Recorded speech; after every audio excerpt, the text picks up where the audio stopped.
agradecer a presença de todos, quero agradecer a confiança, o convite e a honra aí da Behring para participar dessa formação. Você consegue projetar minha aula para mim, por favor? Tá ótimo. E a ideia aqui hoje, gente, tá até um clima de festividade, com bolinhas de sabão, né? Vocês estão pensando? Eu estou me sentindo numa praça, né? Mas é bom que dá um tapa no visual aqui também. O Kubitschek, que é atenção terciária, né? A gente está na outra ponta do sistema de saúde, né? É um serviço de referência em doenças respiratórias e a gente não vai ter condições, de fato, de cuidar de todos os pacientes portadores de DPOC. E atualmente eu sou presidente da Comissão de Asma da Sociedade Mineira de Pneumologia. Esses são meus potenciais conflitos de interesse. Essa é uma aula que é patrocinada aí, um evento patrocinado pela Behring Ingelheim. Bom, o nosso objetivo ao longo dessa aula é discorrer sobre a jornada do paciente com doenças pulmonares, o papel da atenção primária nessa jornada, conceituar o termo DPOC, falar um pouco sobre epidemiologia, fisiopatologia, diagnóstico, o papel da espirometria, que é a ferramenta que a gente tem para diagnosticar esses pacientes, qual que é a diferença de DPOC e asma, como é que a gente consegue diferenciar isso na prática, como que a gente avalia após o diagnóstico, ou seja, confirmei o diagnóstico, fica à vontade. O que eu faço, qual é o próximo passo em termos de avaliação, qual o tratamento recomendado, falar um pouco sobre dispositivos inalatórios e falar um pouco sobre o protocolo clínico atualmente vigente aqui no estado de Minas Gerais. Bom, a gente sabe que a jornada do paciente, né, a gente está falando de um paciente que começa com manifestação sintomática ali por volta da quinta, sexta década de vida, com dispneia, tosse. É um paciente que vai cair, óbvio, sempre na atenção primária, muitas vezes é a porta de acesso. Agora a festividade está quase apoteótico o negócio. Eu estou me sentindo na praça da apoteose aqui, né? Tô até com medo aqui agora. E aí, obviamente, a gente vai fazer o diagnóstico espirométrico. Em alguns casos, a gente vai encaminhar para o especialista, para o pneumologista, e outros não, né? É importante a gente conceituar o conceito de doença pulmonar intersticial para a gente entender também, porque hoje a gente tem acesso para essas condições também, tá? Bom, vamos ficar um pouquinho mais afastado, né? Então, qual que é o papel da atenção primária, então, nessas doenças crônicas não transmissíveis? Você sabe disso melhor do que eu, né? Seguindo o princípio, né, de acesso universal e integral ao paciente ao sistema de saúde, com o objetivo de manejar os principais problemas relacionados à saúde da comunidade, e muitas vezes é a porta de entrada do SUS. E nas doenças respiratórias, o papel da atenção primária é, de certo modo, o manejo dos casos leves e moderados, o que já é coisa pra caramba, como a gente vai ver, ficando para o especialista os casos mais avançados, né? E, obviamente, o manejo passa também por garantir o acesso e uma adesão efetiva aos tratamentos atualmente disponíveis. Bom, quando a gente fala, então, em DPOC, a gente está falando de uma doença pulmonar heterogênea, já começa por aí, que é caracterizada por sintomas respiratórios crônicos. Que sintomas são esses?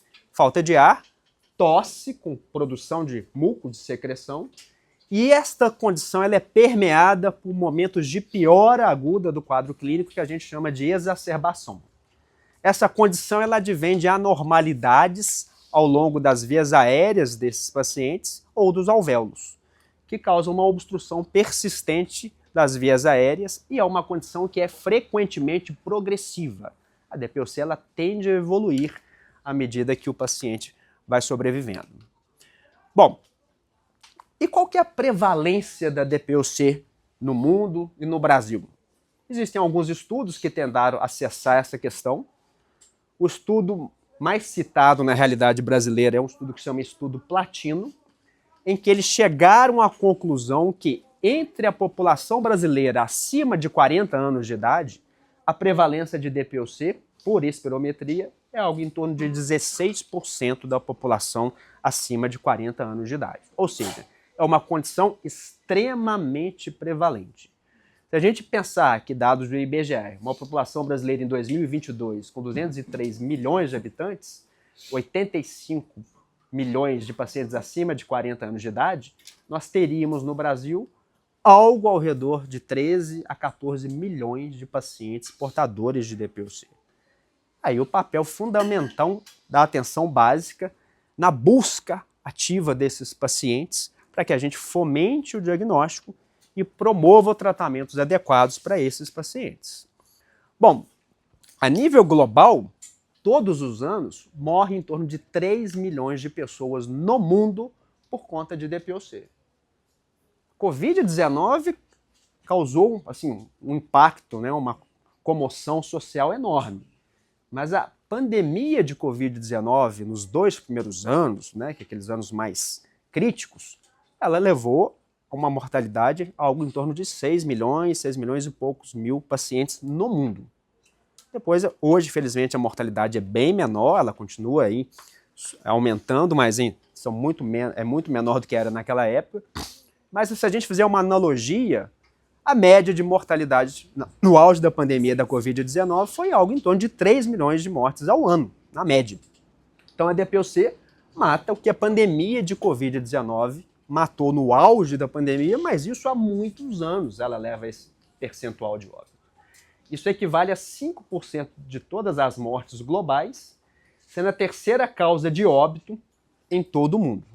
Ok? Então, ou seja, já sabemos que é uma condição que é comum. 16% da galera acima de 40 anos de idade.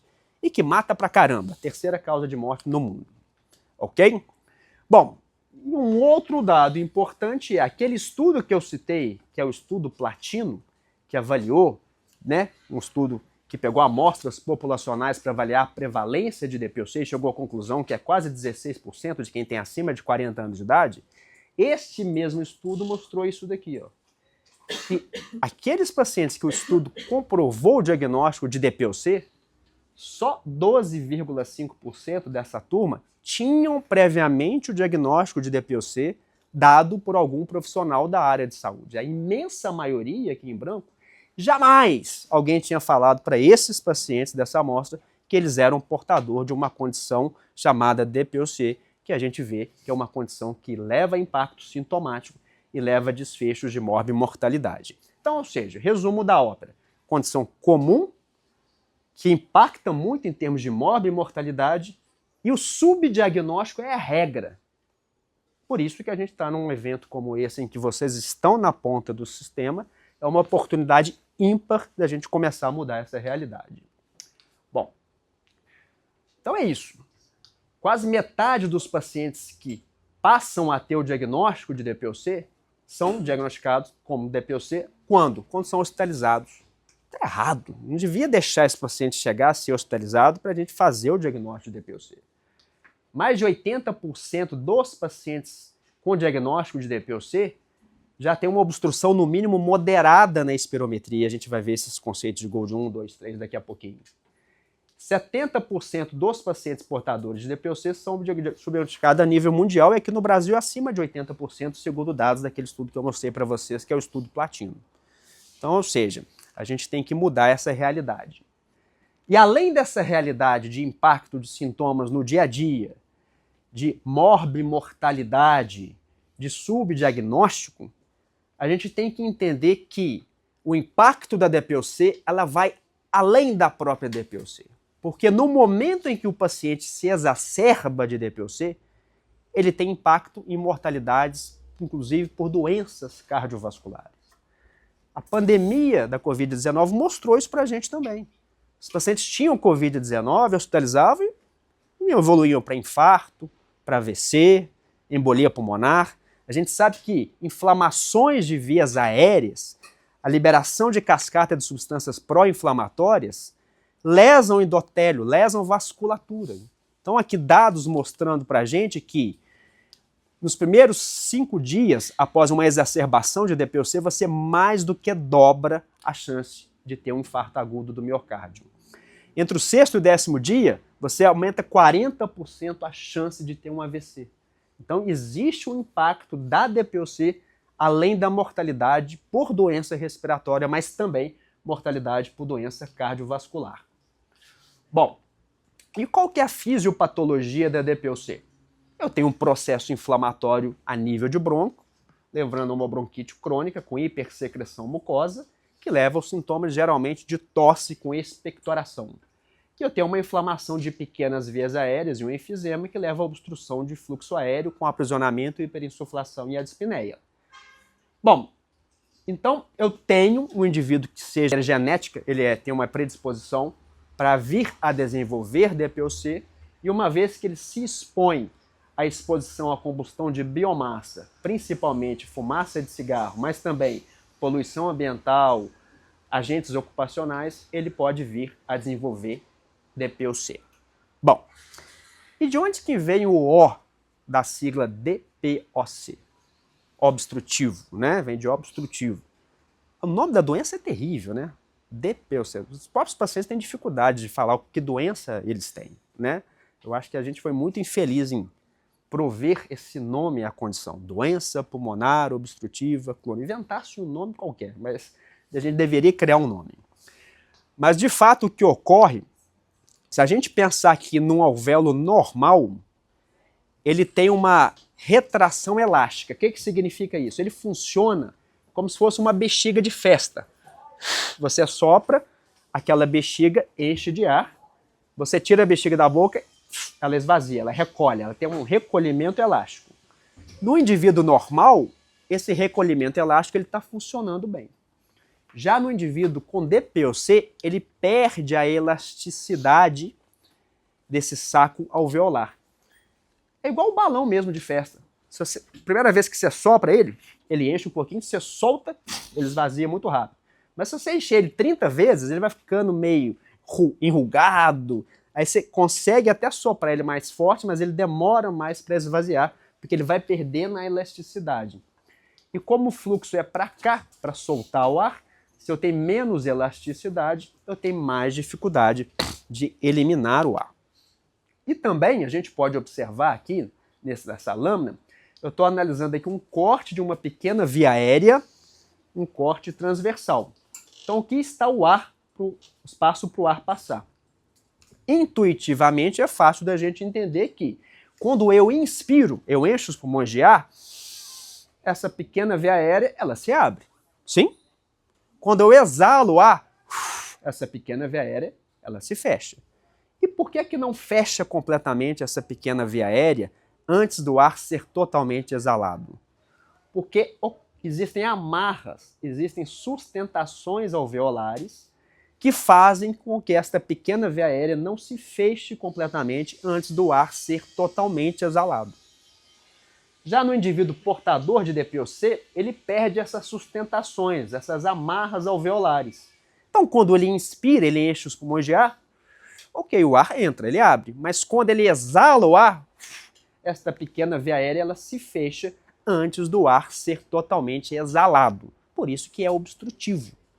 Além disso, a mucosa dessa via aérea, no paciente portador de DPOC, ela está altamente infiltrada por células inflamatórias, tem mais muco, o que faz com que obstrua-se com mais facilidade antes do ar ser exalado. Daí vem o adjetivo obstrutivo. Eu tenho uma obstrução à expiração, ao exalar o ar. Bom, aqui mostrando os mesmos achados numa foto de anatomopatologia. Aqui uma via aérea com as amarras alveolares, pouco infiltrado inflamatório, aqui muito infiltrado, quebras dessas sustentações alveolares. Bom, e a gente vai fazer o diagnóstico como? Raio-x de tórax, Rodrigo. Ok, você vai conseguir diagnosticar pacientes portadores de DPOC em estágios mais avançados se eu usar uma radiografia de tórax, mostrando esse padrão de hiperinsuflação pulmonar, né, com aumento do espaço aqui retroesternal, uma tendência de retificação de hemicúpulas. Só vai conseguir fazer um diagnóstico nas fases mais avançadas. A primeira coisa é o seguinte, bom, você me disse que é uma condição que é muito prevalente, 16% da população acima de 40 anos de idade, e é subdiagnosticada. Então vamos lá para o metrô, estação de ônibus, botar aparelho de DPOC e todo mundo que estiver passando faz e vamos fomentar o diagnóstico de DPOC. esta estratégia ela é custo-efetiva a nível de saúde pública? Já foi feita esta pergunta, foi criada inclusive uma task force norte-americana para avaliar esse assunto, e a conclusão é: fazer espirometrias da população geral, isso não é custo efetivo para aumentar o diagnóstico de DPOC. Mas fazer espirometria para quem tem sintomas, aí a coisa muda completamente de figura. Então, se eu estou diante de um paciente que tem sintomas de tosse, tem expectoração crônica com pigarro, dispneia e tem história de exposição a fatores de risco, entenda-se, combustão de biomassa, aqui é extremamente custo efetivo eu fazer espirometria para confirmar o diagnóstico dos pacientes. Cuidado só para a questão da dispneia, porque muitas vezes os pacientes são mal percebedores dessa condição de dispneia. Bom, em que perguntas a própria espirometria vai me responder? Existe uma obstrução? Existe uma restrição? E, ao mesmo tempo, qual é a capacidade funcional, qual é o grau de obstrução que essa espirometria me coloca? Bom, então, todo o ar que exala dos pulmões numa expiração forçada é a capacidade vital forçada. Então, eu encho o pulmão de ar e sopro mais forte e profundo e rápido que eu conseguir. Enchi e vou soprando. Todo o ar que eu ponho para fora é a capacidade vital forçada. O VF1 é aquilo que sai no primeiro segundo. Enchi bem os pulmões de ar e... Ainda bem que não tem bolinha de sabão aqui agora, senão ia virar uma panaceia, né? O que eu ponho no primeiro segundo é o VF1, volume expiratório forçado do primeiro segundo. E a relação VF1 sobre CVF é chamada relação de Tifenot. O que eu espero? Que todo o ar que eu coloque para fora, eu consiga colocá-lo pelo menos 70% desse ar já no primeiro segundo. Os outros 30% tem que ficar para depois do primeiro segundo.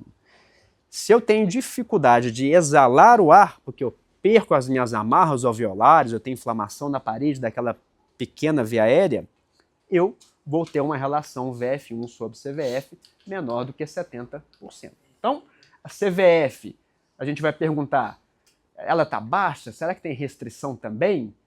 O VF1 vai ver a capacidade funcional e esta relação, obstrução, a gente confirma quando eu não consigo exalar pelo menos 70% de todo o ar exalado já no meu primeiro segundo.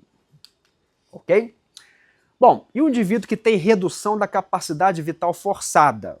Pode ser que ele está tão obstruído que ele tem dificuldade mesmo de exalar o ar e todo o ar que ele consegue pôr para fora é pouco, ou ele pode ter uma condição que esteja endurecendo os pulmões desses pacientes.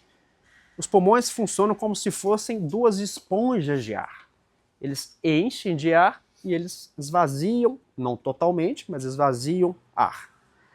Existem condições que endurecem, que fibrosam os pulmões, de modo que quando a pessoa faz um esforço inspiratório, aquele pulmão ele não consegue encher completamente. Essas são as condições restritivas e a gente tem que avaliar se o paciente tem sintomas condizentes com doenças pulmonares intersticiais, com as chamadas fibroses pulmonares, que geralmente são tosse seca, que não melhora, muita fadiga, falta de ar para atividade física mesmo que leve, presença de bacteamento digital é um indício que eu possa estar diante de uma fibrose pulmonar idiopática. Isso também é importante que vocês façam, porque a gente tem no estado de Minas Gerais disponíveis gratuitamente medicamentos antifibróticos para tratar pacientes portadores de fibroses pulmonares, ok? Bom, então, ou seja, já falei que o rastreamento não diminui de uma maneira geral a morbimortalidade na população, mas a gente vai rastrear pessoas que têm sintomas de tosse, expectoração e dispneia e exposição a esses fatores de risco. Fazendo uma espirometria e eu não conseguindo exalar pelo menos 70% do ar exalado no primeiro segundo, relação VF1 sobre CVF, estou diante, então, de um distúrbio ventilatório obstrutivo. Cuidado que avaliar dispneia vai muito de um certo tato, porque se esse sujeito, esse senhor aqui, me falar que ele não está com dispneia, eu acredito. Agora, se esse senhor aqui me falar que não tem dispneia, pode ser que eu não acredite. Porque muitas vezes, como é uma condição crônica, eles vão se adaptando a essa condição. E se você pergunta, não, o senhor tem falta de ar? Não, não tenho não. Tal. Mas então o senhor vai na padaria, tudo tranquilo? Não, aí eu paro para descansar. Não, mas você disse que não tinha falta de ar. Ah, não, doutor, mas é porque eu já estou velho. Ah, não, mas é porque eu fumei a vida inteira. Ele introjeta o conceito de que ele tem sintomas de falta de ar por conta da idade, do descondicionamento, do fato de ter fumado. Então a gente tem que ser bastante objetivo para poder, de certo modo, identificar o paciente se tem dispneia ou não. Então aqui mostrando aqui uma curva volume-tempo de uma espirometria, ou seja, a quantidade de ar que o indivíduo põe para fora pelo tempo demorado para colocar para fora. E o que a gente vê aqui nesses dados aqui, que esse indivíduo ele colocou 4 litros e 100 ml para fora, sendo que 3 litros e 100 ml ele colocou no primeiro segundo. Então, quando faço a relação VF1 sobre CVF, ela está 0,76, ou seja, eu não tenho obstrução. Sim? Se eu consigo colocar mais de 70% de todo o ar que eu coloquei para fora já no primeiro segundo. Agora, este outro indivíduo aqui, ele conseguiu exalar 4,5 litros durante o tempo da manobra espirométrica, e ele exalou aqui no primeiro segundo 2 litros e 900 ml. Quando eu faço a relação VF1 sobre CVF, ela dá 64%. Então aqui eu tenho obstrução. Eu demoro mais a fazer um platô aqui. Pode fazer o exercício vocês aqui, enche os pulmões de ar e solta o mais rápido e forte que conseguir. Você vê que em 2, 3 segundos no máximo a gente não consegue exalar mais ar. Quem não tem obstrução. Só se tiver alguém com DPOC aí, entendeu? Tá joia? Mas depois podem testar para vocês verem. Bom, então aqui mostrando outra espirometria. Aqui uma outra curva aqui, que chama fluxo-volume. Aqui é o ar exalado. Fluxo, o que é o fluxo? A quantidade de litros por segundo. Quando eu começo a exalar forte, o meu fluxo aumenta. Depois que vai diminuindo a quantidade de ar que sai, o meu fluxo vai diminuindo e aqui eu inspiro de novo. Tem uma alça inspiratória. E aqui é a mesma curva volume-tempo. Mas olha aqui são 7 segundos, ele ainda não fez platô, a curva voltou aqui e foi mais 5 segundos, ou seja, ele completou 12 segundos para exalar todo o ar que ele conseguiu exalar dos pulmões. Tamanho grau de obstrução à via aérea na hora de exalar o ar. Então esse tem muita obstrução e realmente a gente vê uma relação VF1 sobre CVF aqui bastante comprometida, uma relação aqui de 0,28, ok? Bom, e asma?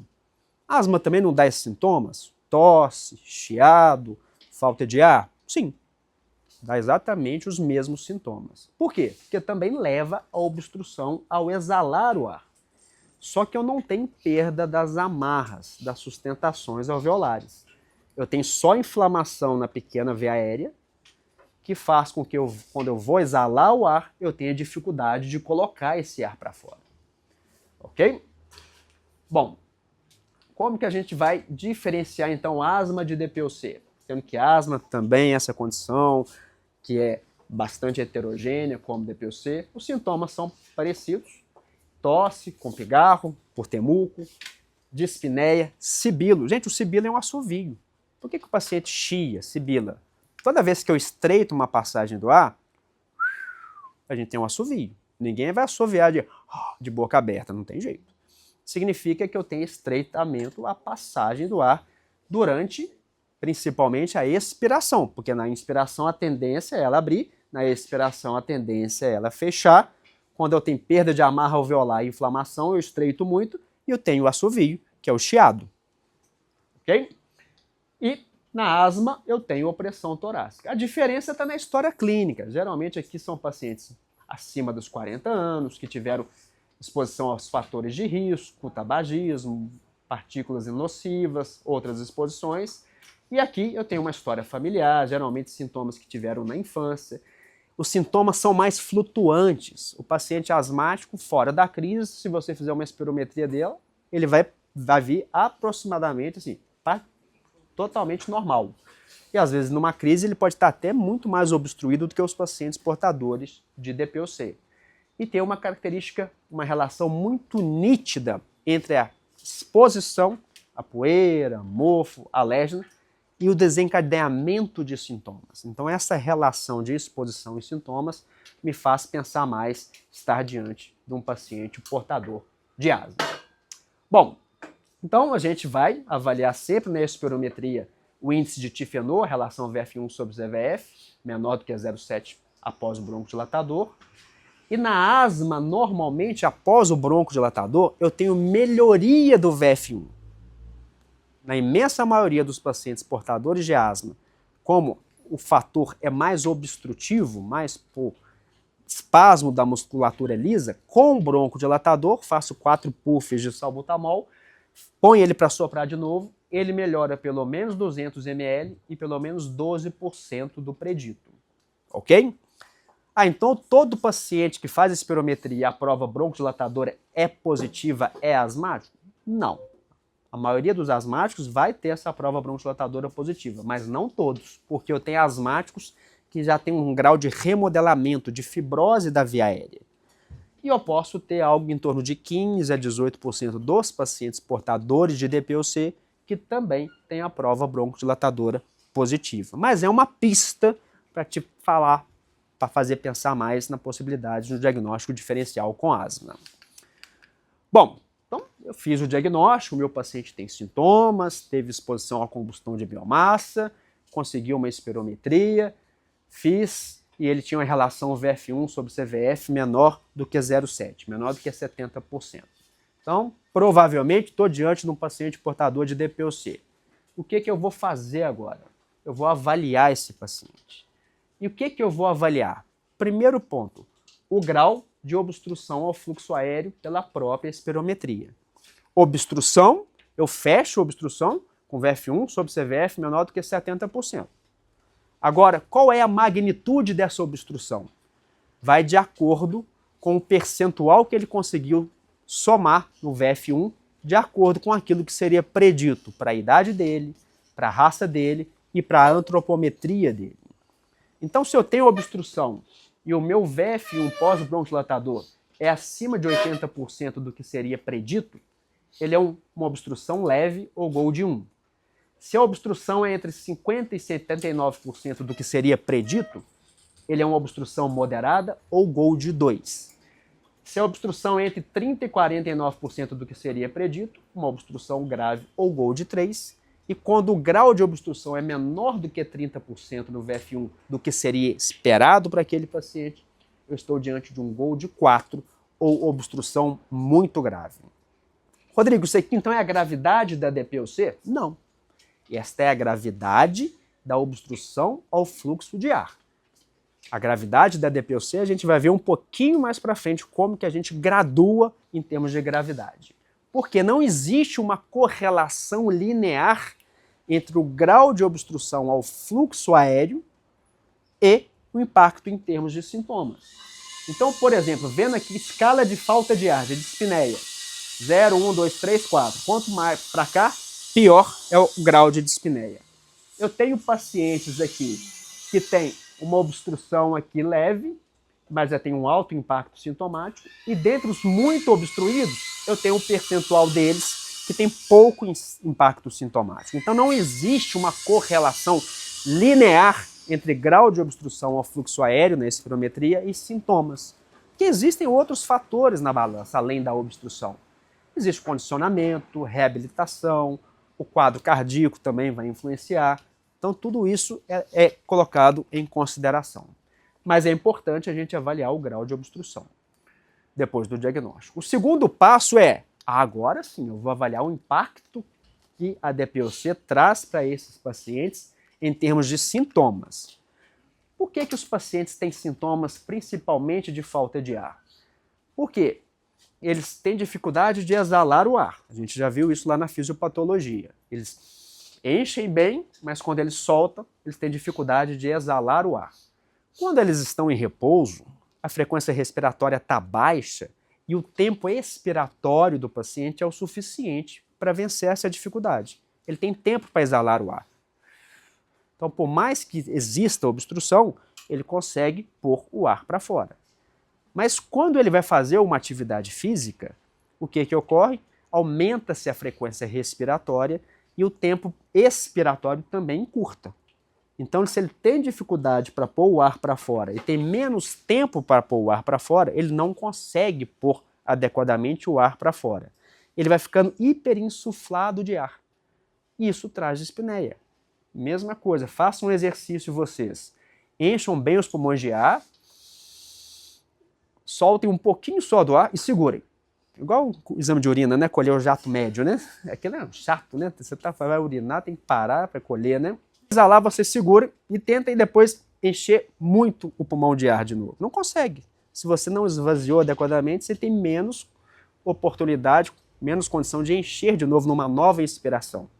No indivíduo, então, que tem dificuldade em exalar, quando ele aumenta a frequência respiratória e diminui o tempo expiratório, ele vai aprisionando o ar no processo de hiperinsuflação dinâmica. E ele passa, então, a ter dispneia aos esforços. Se ele passa a ter dispneia aos esforços, qual é o racional dele? Se quando eu faço algum exercício eu me canso, eu vou parar de fazer exercício. Para que eu vou me cansar? Aí ele vai para o sofá, fica lá sentado, assistindo televisão o dia inteiro. Daí ele se descondiciona do ponto de vista cardíaco, muscular, o que piora ainda mais a dispneia dele, piorando a qualidade de vida numa verdadeira bola de neve. Isso traz ansiedade, a ansiedade se traduz com taquipneia, menos tempo expiratório, mais obstrução. Então, ou seja, uma verdadeira espiral descendente. E a gente avalia o impacto do sintoma usando algumas ferramentas que a gente tem hoje no celular. Tem a escala de dispneia, que a gente usa a escala modificada do MRC, em que a gente avalia o grau de dispneia. 0 e 1 é menos sintomático, e de 2 em diante eu já tenho mais sintomas. Então aqui é um paciente com DPOC com maior impacto sintomático. Geralmente aquele indivíduo que para acompanhar alguém saudável da idade dele no plano, ele tem que ficar, ele fica para trás, ele se cansa mais, ele já é pelo menos MMRC 2. E uma outra maneira de avaliar o impacto de sintomas da DPOC no paciente que a gente acabou de fazer o diagnóstico de DPOC é usar um questionário que chama CAT, COPD Assessment Test. Também está no celular, na palma da nossa mão, em que eu vou fazer 8 perguntas e o paciente pontua o impacto daquela variável de 0 a 5. Então, a pontuação vai variar de 0, se for 8 vezes 0, a 40 pontos, se for 8 vezes 5. E quando eu tenho um score de CAT maior ou igual a 10, de 10 para cima, a gente já considera alto impacto sintomático e várias variáveis, desde dispneia, impacto em qualidade de vida, produção de muco, que são as perguntas que são feitas nesse questionário chamado CAT. Bom, então eu avalio o grau de obstrução e eu avalio o impacto sintomático desses pacientes portadores de DPOC. Então, para a esquerda, eu tenho a turma que tem menos impacto sintomático, que tem o MMRC 0 ou 1 ou o CAT menor do que 10, e do lado de lá, os pacientes que têm mais impacto em termos de sintoma, que é o MMRC maior ou igual a 2 ou o score de CAT maior ou igual a 10. Então, eu separo em menos e mais sintomáticos. O outro ponto que a gente vai avaliar é o risco de exacerbação desses pacientes portadores de DPOC. Foi feito um estudo grande na Europa, chamado estudo Eclipse, em que eles quiseram avaliar qual era o principal fator de risco que aumentaria a chance do paciente portador de DPOC ter exacerbações. E eles realmente identificaram vários fatores de risco. Desnutrição é um deles, ter bronquiectasias na tomografia é outro fator, mais obstrução ao fluxo aéreo também é outro fator de risco. Mas o grande fator de risco que aumenta a chance de eu ter exacerbação é já ter tido exacerbação. Ou seja, gastaram milhões de euros para chegar a essa conclusão. O principal fator de risco para eu ter exacerbação é já ter tido exacerbação. Ok? Bom, e exacerbação é um conceito em que a gente tem uma piora de sintomas dos pacientes.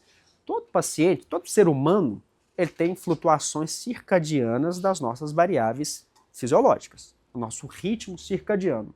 Então, os pacientes portadores de DPOC também, ao longo do dia, vai ter momentos do dia que eles têm mais sintomas e momentos do dia que eles vão ter menos sintomas. Mas quando esta flutuação dos sintomas vai além daquela flutuação habitual, e isso dura pelo menos 14 dias, dos últimos 14 dias para cá, provavelmente eu estou diante de uma exacerbação de DPOC. Bom, e aí a gente avalia exacerbação, risco de exacerbação de DPOC, de acordo com o tanto de exacerbação que o paciente teve nos últimos 12 meses. Eu teria três tipos de exacerbação. A exacerbação leve é aquela exacerbação em que o paciente melhorou só com broncodilatador, ele aumentou a quantidade de bombinha e saiu dessa. A exacerbação moderada, ele já precisou de usar ou antibiótico ou corticoide. Então, ou seja, eu fui além de só aumentar os broncodilatadores. E a exacerbação grave é aquele paciente que precisou ser hospitalizado pela exacerbação de DPOC. Então é isso. Leve, só aumentou o broncodilatador. Moderada, gastou, precisou de antibiótico ou corticóide ou ambos. E grave, o paciente precisou ir para pronto atendimento, ser hospitalizado e por aí vai. Até o Gold 2022, a gente, de certo modo, separava os pacientes entre os menos sintomáticos e os mais sintomáticos, e embaixo os menos exacerbadores e os mais exacerbadores. Espera aí, como é que funciona isso? Quando o indivíduo tinha tido 2 exacerbações moderadas no ano anterior ou uma exacerbação grave, ele já era com maior risco de exacerbação. Então ele ia para a parte de cima do quadrinho do documento Gold até 2022. Agora, isso mudou. Hoje em dia, independentemente do impacto de sintomas, se o indivíduo teve 2 ou mais exacerbações no ano anterior, ou uma que necessitou de hospitalização, ele já vira Gold E, independente de ter menos ou mais sintomas. Exacerbação é algo com impacto tão ominoso na vida do paciente portador de DPOC que, independentemente do paciente ter tido ou não impacto sintomático maior ou menor, é fator de risco e a gente deve ser bastante proativo no manejo desses pacientes, porque o objetivo aqui é reduzir exacerbações. Então, ou seja, talvez aqui eu consiga graduar a gravidade da DPOC. Aqui eu teria o paciente pouco sintomático com baixo risco de exacerbação, seria o leve. Aqui eu teria o paciente mais sintomático, mas ainda com baixo risco de exacerbação, que seria o moderado. E aqui o exacerbador, que seria, então, o paciente grave. Ok? Por que eu voltei naquele ABCD e não no ABE?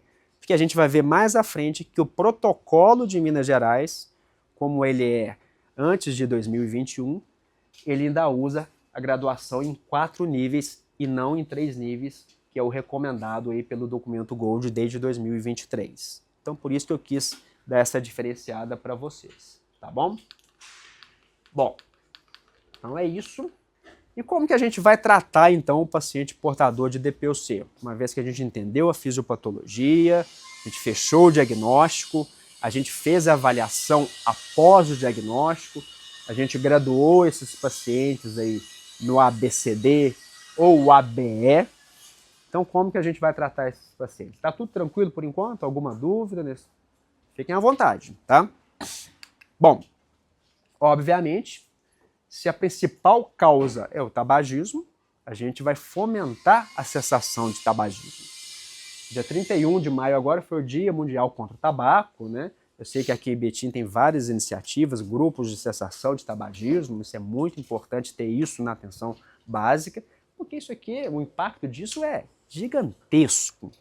Não dá para ouvir falar de manejo de DPOC e não falar de cessação de tabagismo. A gente vai imunizar os pacientes, principalmente para patógenos respiratórios. A gente vai fomentar atividade física e reabilitação pulmonar. Ou seja, existem medicamentos broncodilatadores acessíveis para os pacientes, mas de nada adianta ele tomar o medicamento e continuar sentado no sofá. A gente tem que estimulá-los a sair do sedentarismo para que ele se reabilite do ponto de vista cardiopulmonar. Para aqueles hipoxêmicos a gente vai ofertar oxigênio e, obviamente, a gente vai oferecer o tratamento farmacológico. Bom, então o tabagismo é um problema realmente de saúde pública, uma preocupação muito grande hoje com o tabagismo eletrônico, principalmente entre os jovens, mas também a gente vai ter pacientes, um aumento na incidência de DPOC ainda por pelo menos 2, 3 décadas nos pacientes que fumaram tabagismo convencional de papel, porque o efeito, né, o fato de ter fumado e o tempo para desenvolver o DPOC demora um pouco.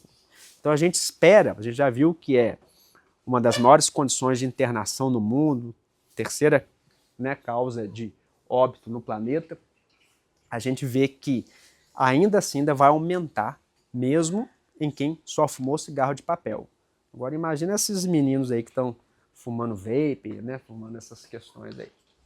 Bom, vacinação é importantíssima, se diminui risco principalmente de exacerbação. A gente vai vacinar anualmente contra a influenza.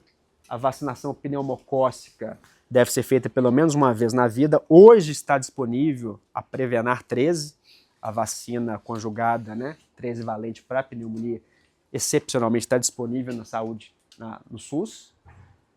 Vacinação para Covid é prioritário. Vacinação para pertussis, né, para coqueluche. E a gente não tem disponível no serviço público ainda vacina contra vírus sincicial respiratório e vacina contra herpes zoster, porque são populações assim, são pacientes geralmente acima de 50 anos de idade, que eventualmente, muitas vezes rotineiramente, fazem uso de corticoide sistêmico para exacerbação. Então, tem o efeito da imunossenescência, própria idade, e o efeito do corticoide. Então, são pacientes com maior risco de desenvolver herpes zoster. Mas, infelizmente, a gente não tem essas vacinas acessíveis no SUS ainda.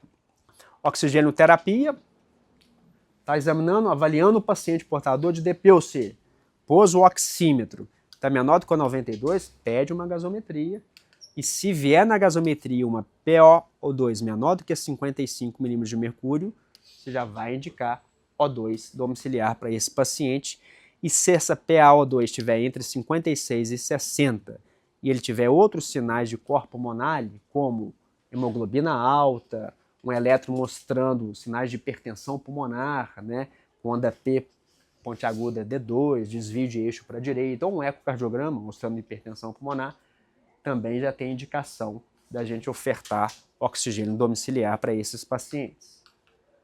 Reabilitação pulmonar é fundamental, fomentar a atividade física, tá bom? Principalmente aqui nos pacientes mais sintomáticos, que é o GOLD B e E, que é o exacerbador. E o tratamento farmacológico, né? A gente vai usar broncodilatadores. Como é uma doença obstrutiva da via aérea, a pedra angular do tratamento do paciente portador de DPOC é desobstruir essa pequena via aérea. Então eu vou broncodilatar esta pequena via aérea. Esta é a pedra angular do tratamento do paciente farmacológico do paciente portador de DPOC. Existem alguns pacientes que têm mais inflamação ao largo das pequenas vias aéreas e a gente vai dar tratamentos anti-inflamatórios, principalmente à base de corticoide inalado. Existe uma medicação anti-inflamatória usada via oral, que é um inibidor da fosfodiesterase E4, que se chama Roflumilast, mas é uma medicação que também não está disponível e tem muito efeito colateral, principalmente no trato gastrointestinal. E a gente pode usar macrolídeo, ou seja, o uso da azitromicina, uso prolongado, 500 mg, 3 vezes por semana, com o intuito de reduzir as exacerbações desses pacientes que têm um perfil mais exacerbador. O broncodilatador é a pedra angular do tratamento desses pacientes, são usados de maneira inalatória, não via oral mais. Eles aliviam sintomas, reduzem a exacerbação, e os de ação prolongada são mais convenientes. E eles vão agir exatamente aqui, ó, na raiz do problema, diminuindo o aprisionamento aéreo dinâmico, a hiperinsuflação dinâmica, diminuindo a dispneia, limitação à atividade física. a demanda ventilatória e por aí vai. E a gente tem então os beta-agonistas, né? Os LABA. Né? A gente tem o SABA e os LABA. Qual que é a diferença de SABA e LABA? É o tempo de ação. Os broncodilatadores de ação curta, o S é de short, são salbutamol, fenoterol e terbutalina. E os broncodilatadores de ação longa, os LABA, o L é de long, são o salmeterol, que tem um efeito de 12 horas, formoterol de 12 horas, indacaterol uma vez ao dia e olodaterol também dura 24 horas. E temos os anticolinérgicos. Só voltando aqui, como que o beta-agonista ele age? Ele age no receptor beta-2, ativa o MP cíclico, que leva a relaxamento da musculatura lisa peribrônquia. Esse é o mecanismo de ação. Já os anticolinérgicos, a gente tem os anticolinérgicos de ação curta, que são o SAMA, que é o hipatrópio, e os anticolinérgicos de ação longa, que são os LAMA, L aqui de long. Todos são usados uma vez só ao dia, duram 24 horas. Temos o tiotrópio, o meclidínio e o glicopirrônio. O tônus colinérgico nos pacientes portadores de DPOC ele está aumentado. Então existe uma tendência a maior broncoconstricção por efeito colinérgico. Os anticolinérgicos, ao se ligarem ao diminuindo o impacto do tônus colinérgico, eles impedem esse espasmo, eles relaxam a musculatura lisa. Bom, e de fato, quanto mais oportunamente, mais precocemente a gente inicia tratamento com broncodilatadores, menor é a chance, inclusive, além de beneficiar os sintomas, diminua a obstrução de fluxo aéreo, eu beneficio o paciente também em termos de redução de exacerbação. Bom, o que eu uso então para o meu paciente portador de DPOC? Um LABA, um beta-adrenérgico, ou um anticolinérgico, um LAMA, no tratamento de manutenção? Esse é um trabalho de farmacogenética do grupo japonês e ele mostra o seguinte: a maioria dos pacientes é igualmente respondedor tanto a beta-adrenérgico quanto a anticolinérgico. Estaria mais ou menos aqui. Mas existe um grupo, uma galera que responde melhor ao beta-adrenérgico, ao passo que existe um outro subgrupo de pacientes que responderia melhor a um anticolinérgico. A questão é que eu não tenho nenhuma ferramenta prática no meu dia a dia que me permite dizer, diante do paciente ao qual eu estou, que a gente acabou de diagnosticar como sendo portador de DPOC, se ele vai responder melhor a um beta-adrenérgico ou a um anticolinérgico. Então, talvez teria um racional para eu entrar com dupla broncodilatação para esses pacientes. Eu aproveito e dou os dois broncodilatadores. E existe, de fato, na prática, em termos de farmacologia, um efeito que vai além do efeito aditivo. Existe um efeito sinérgico. Por quê? O que ocorre é que tanto a via beta-adrenérgica quanto a via anticolinérgica, elas estão, de certo modo, implicadas na broncoconstrição. Então, quando eu bloqueio ambas as vias, eu bloqueio a via colinérgica e estimulo a via adrenérgica, eu associando duas classes de medicamento, eu teria um efeito de sinergismo. E os estudos mostraram na prática que toda vez que eu comparo dar 2 broncodilatadores com só um broncodilatador, eu tenho benefício em termos de melhoria de função pulmonar desses pacientes. Já era de se esperar, ou seja, dar 2 ao invés de 1, eu levo a maior broncodilatação e melhoro a espirometria, a função pulmonar desses pacientes. Bom, a gente evita broncodilatador via oral hoje em dia, a gente sabe que o efeito terapêutico é muito pouco, principalmente frente a tanto efeito adverso. E o recomendado hoje, seguindo aquelas orientações, é, se eu estou diante de um paciente com baixo impacto sintomático e risco baixo de exacerbação, eu deveria usar um broncodilatador, ou um LAMA ou um LABA. Se eu estou diante de um paciente com maior impacto em termos de sintomas, mas ainda baixo risco de exacerbação, eu já devo entrar de cara com 2 broncodilatadores.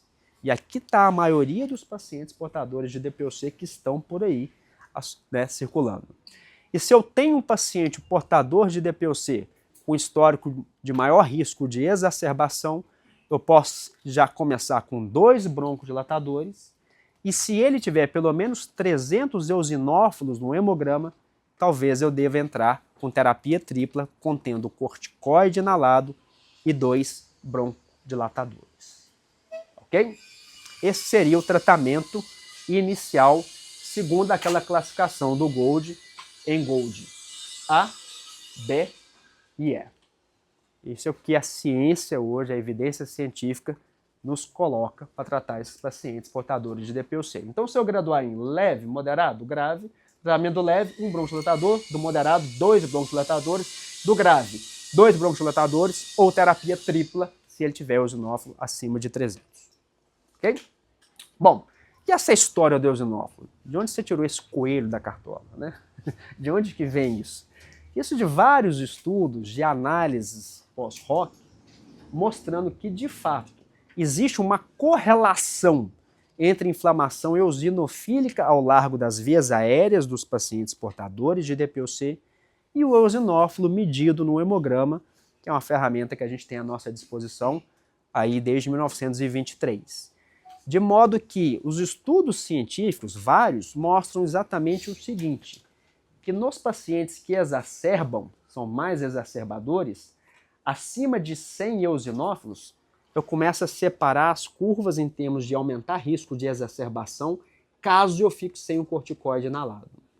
Acima de 300 eosinófilos, os intervalos de confiança se separam. Então aqui eu tenho uma evidência inequívoca que dar corticoide num contexto de terapia tripla, eu teria benefício em reduzir exacerbação. Então, ou seja, o eosinófilo no hemograma ele vai balizar ou não a minha indicação de dar corticoide inalado em cima de terapia dupla naquele paciente portador de DPOC com o intuito de reduzir a exacerbação.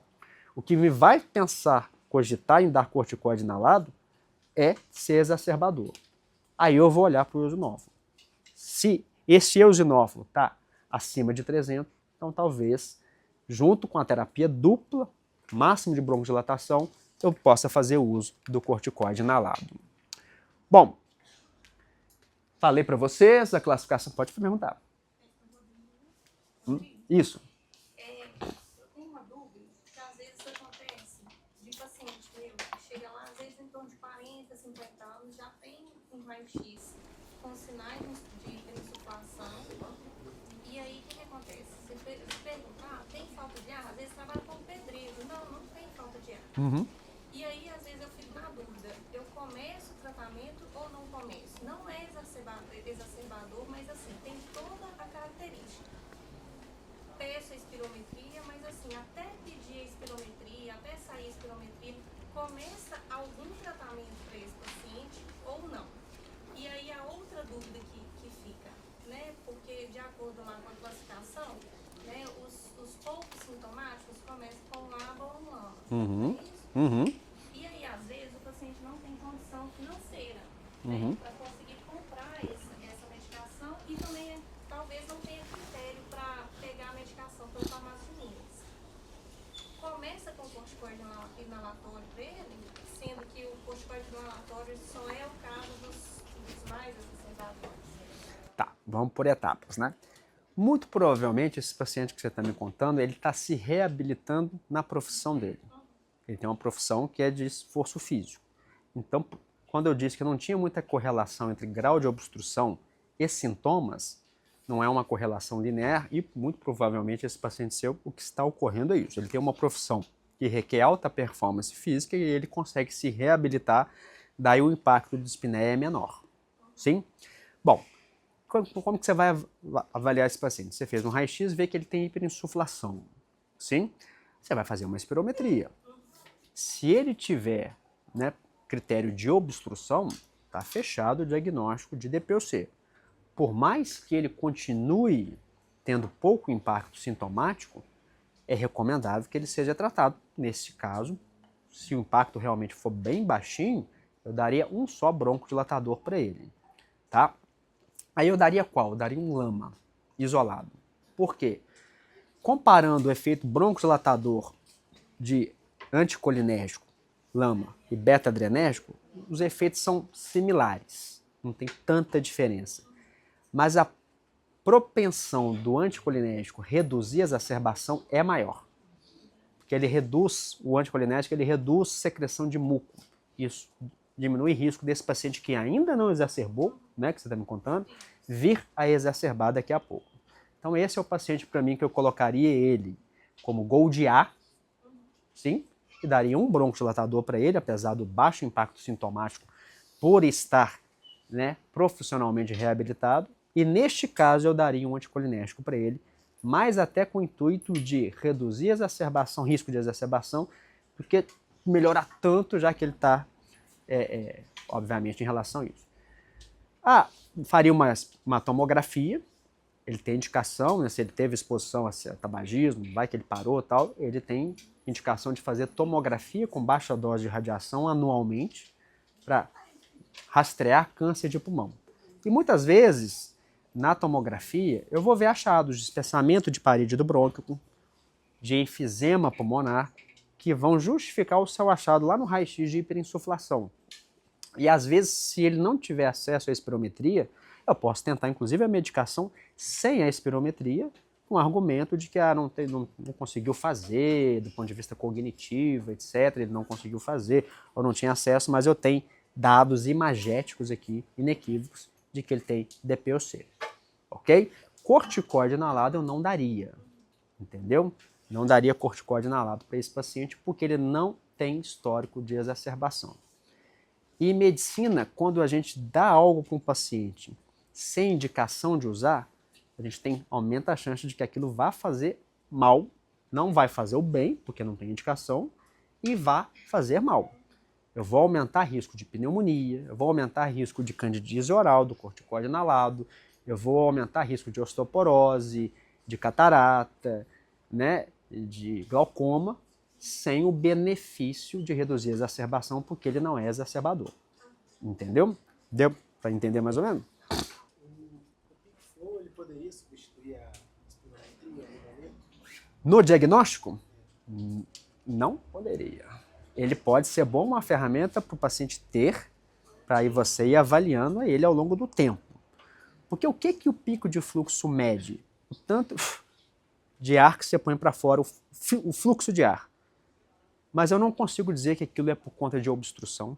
Se eu tiver um paciente com uma fibrose pulmonar, o pulmão está mais endurecido, ele põe pouco ar para fora, o pico de fluxo dele é baixo.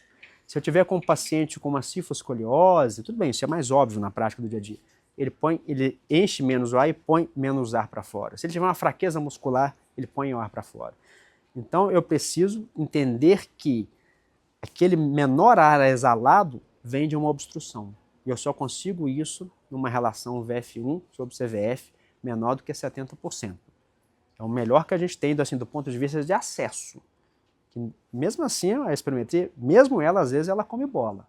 Eu deixo de diagnosticar DPOC, principalmente em pacientes mais jovens, com menos obstrução. A gente come bola e às vezes você vai fazer uma pletismografia, uma oscilometria de impulso e a gente identifica. Mas assim, para atenção básica, a ideia é essa. O pico de fluxo respiratório é isso. É a força que você consegue exalar o ar pontualmente, não é aquele ar prolongado. Eu preciso ter todo o ar que eu ponho para fora para entender que eu não consegui exalar pelo menos os 70% que deveria exalar no primeiro segundo, entendeu? Para poder falar que eu estou diante de obstrução.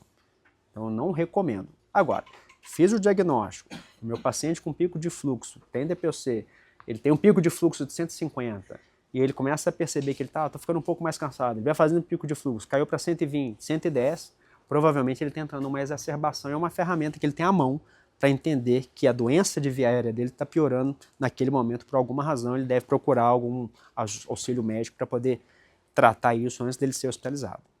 Ok? Alguma pergunta a mais? Então vamos seguir aqui. Bom, então vocês entenderam o conceito do ABE baseado em gravidade de sintomas e risco de exacerbação.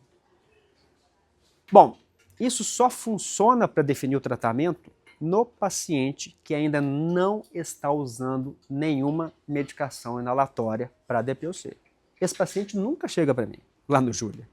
Os que chegam para mim lá no Júlia Kubitschek já usaram, estão usando algum remédio inalatório, então esquece. Eu não estou nem aí se ele é A, B, E, não vai mudar absolutamente nada na minha vida. Esses pacientes vão chegar para vocês na atenção básica. Vão chegar, quem nunca tinha pensado, será que esse paciente meu tem DPOC, faz o diagnóstico, faz a espirometria e tal, faz a estratificação em ABE, e aí você vai definir o tratamento de acordo com o que eu mostrei aqui para vocês. Agora, como que você vai reavaliar o seu tratamento instituído, tratamento farmacológico, ou se o paciente já chegar para vocês com o diagnóstico de DPOC, já utilizando alguma medicação inalatória, esqueçam a ABE. A ABE só serve para definir tratamento em pacientes virgens de tratamento inalatório, ok?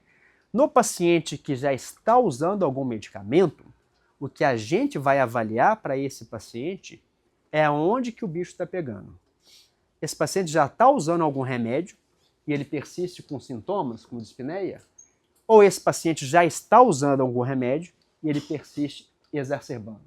Se ele está usando alguma medicação e ele não está com dispneia e não está exacerbando, você vai manter o que ele está usando.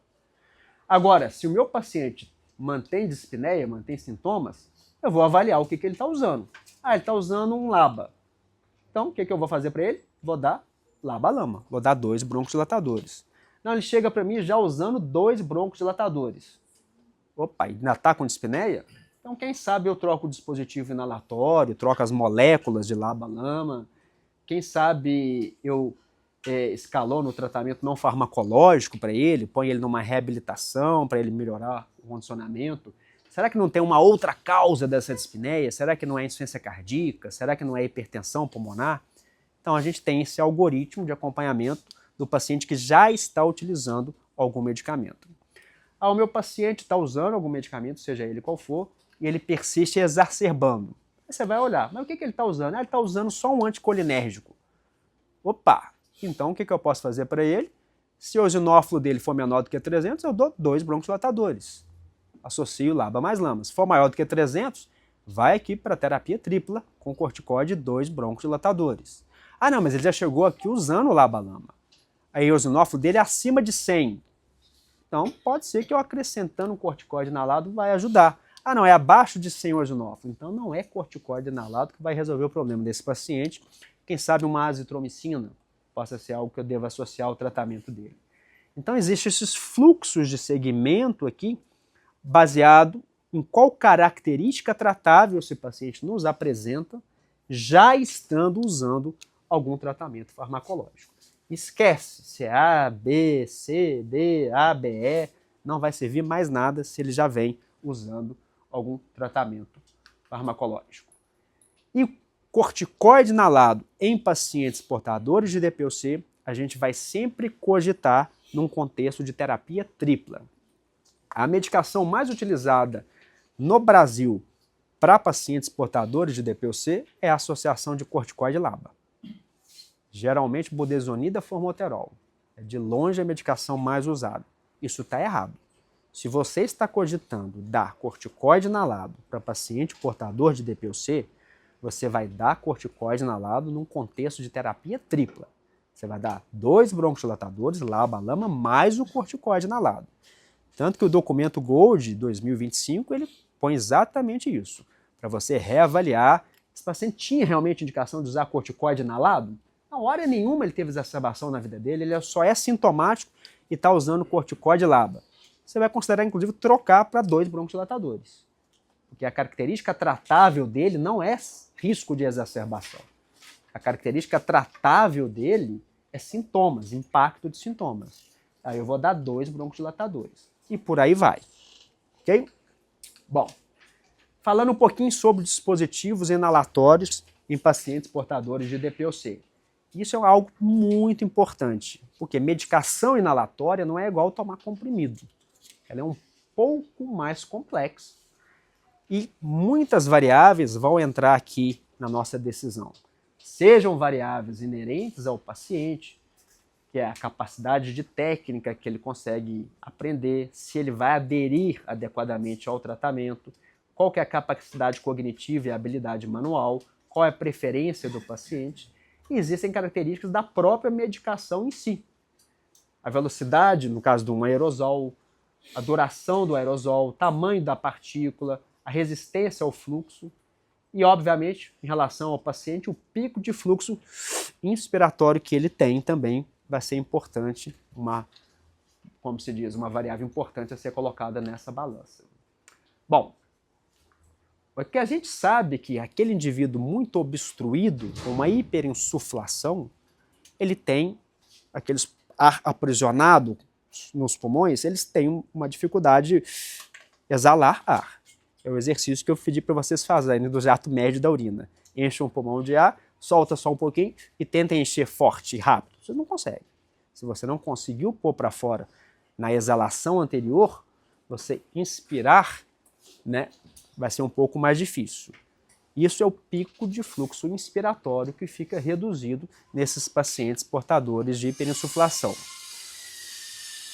A gente sabe que todo inalador de pó seco, eu não sei por que chama inalador de pó seco, pó é seco, pó molhado é lama, não é isso? Mas o termo é esse, inalador de pó seco, do inglês, né? Dry Powder Inhaler. Todo inalador de pó seco, ele tem um carreador do medicamento, que é esse quadradinho, e o remédio em si, o fármaco, que é essa bolinha aqui. E toda vez que um indivíduo vai usar um inalador de pó seco, ele tem que fazer um pico de fluxo inspiratório suficiente para desagregar o fármaco do carreador, geralmente é a lactose esse carreador, para de fato aquela medicação depositar ao nível das pequenas vias aéreas, ok? E diferentes inaladores de pó seco têm resistências internas diferentes. Eu vou ter inaladores de pó seco com uma resistência interna mais alta e vou ter inaladores de pó seco com resistência interna mais baixa. E a gente aprendia lá na biofísica, né, lá na lei de Ohm, que pressão é o fluxo vezes a resistência. Mas se a gente pegar essa mesma fórmula, a gente vai entender que fluxo é a pressão sobre a resistência. Então, se eu estou diante de um inalador de pó seco que tem uma resistência interna alta, eu vou ter que gerar um maior gradiente de pressão para conseguir gerar fluxo para a medicação depositar lá na pequena via aérea. O que significa gerar um maior gradiente de pressão? É negativar mais a pressão torácica no momento da inspiração. Então, por exemplo, se eu estou aqui no inalador de pó seco com uma resistência interna mais alta aqui, para eu gerar um fluxo de 60 litros por minuto, eu tenho que gerar um gradiente de pressão de 4,5 kPa, ou seja, negativar mais a minha pressão intratorácica para poder gerar um fluxo. Se eu estou diante de um inalador de pó seco com uma resistência interna mais baixa, para esse mesmo fluxo de 60 litros por minuto, eu vou ter que gerar uma pressão negativa no tórax de 1,5 kPa. E se eu estou diante de um dispositivo em névoa, por exemplo, que a resistência interna é mínima, o pico de fluxo inspiratório que eu vou ter que gerar, a negativação aqui da pressão intratorácica é mínima para eu gerar esses mesmos 60 litros por minuto. Então isso tem que ser levado em consideração, entender que principalmente inaladores de pó seco têm essas diferenças em relação à resistência interna desses inaladores de pó. A gente tem basicamente, na nossa prática, 3 tipos de dispositivos inalatórios para ser utilizados. A gente tem os aerosóis dosimetrados, que são os sprays, as bombinhas, né? O que pega no spray e na bombinha? Eles têm que ter uma coordenação entre o acionar e o inspirar. Tem que ter essa coordenação de tempo entre acionar o spray e inalar. A inalação não pode ser muito forte e profunda, porque existe esse jato e tem que ter essa coordenação. Você pode usar eventualmente espaçador, facilita um pouco. Todos eles, como que a gente vai orientar o paciente a utilizar? Sejam aqueles que abrem a tampinha, sejam aqueles que põem a cápsula dentro, por fora, perfura. Preparou para inalar, o paciente esvazia os pulmões longe do bocal do inalador, ele põe na boca e puxa o mais forte e profundo que ele conseguir. É assim que ele vai utilizar o inalador de pó seco. Tem que ser uma inalação forte e profunda para desagregar o remédio do carreador. E temos os dispositivos em névoa mista, que é o dispositivo Respimate, em que o paciente roda o dispositivo, abre a tampinha, ele põe na boca e aí a névoa sai lenta. Então, a inalação que esse paciente vai fazer é uma inalação lenta e profunda. Então, isso é importantíssimo. A vontade que eu tenho, né, é fazer esse curso de técnica inalatória para agente comunitário de saúde. Eu acho que aí a coisa ia ser brilhante.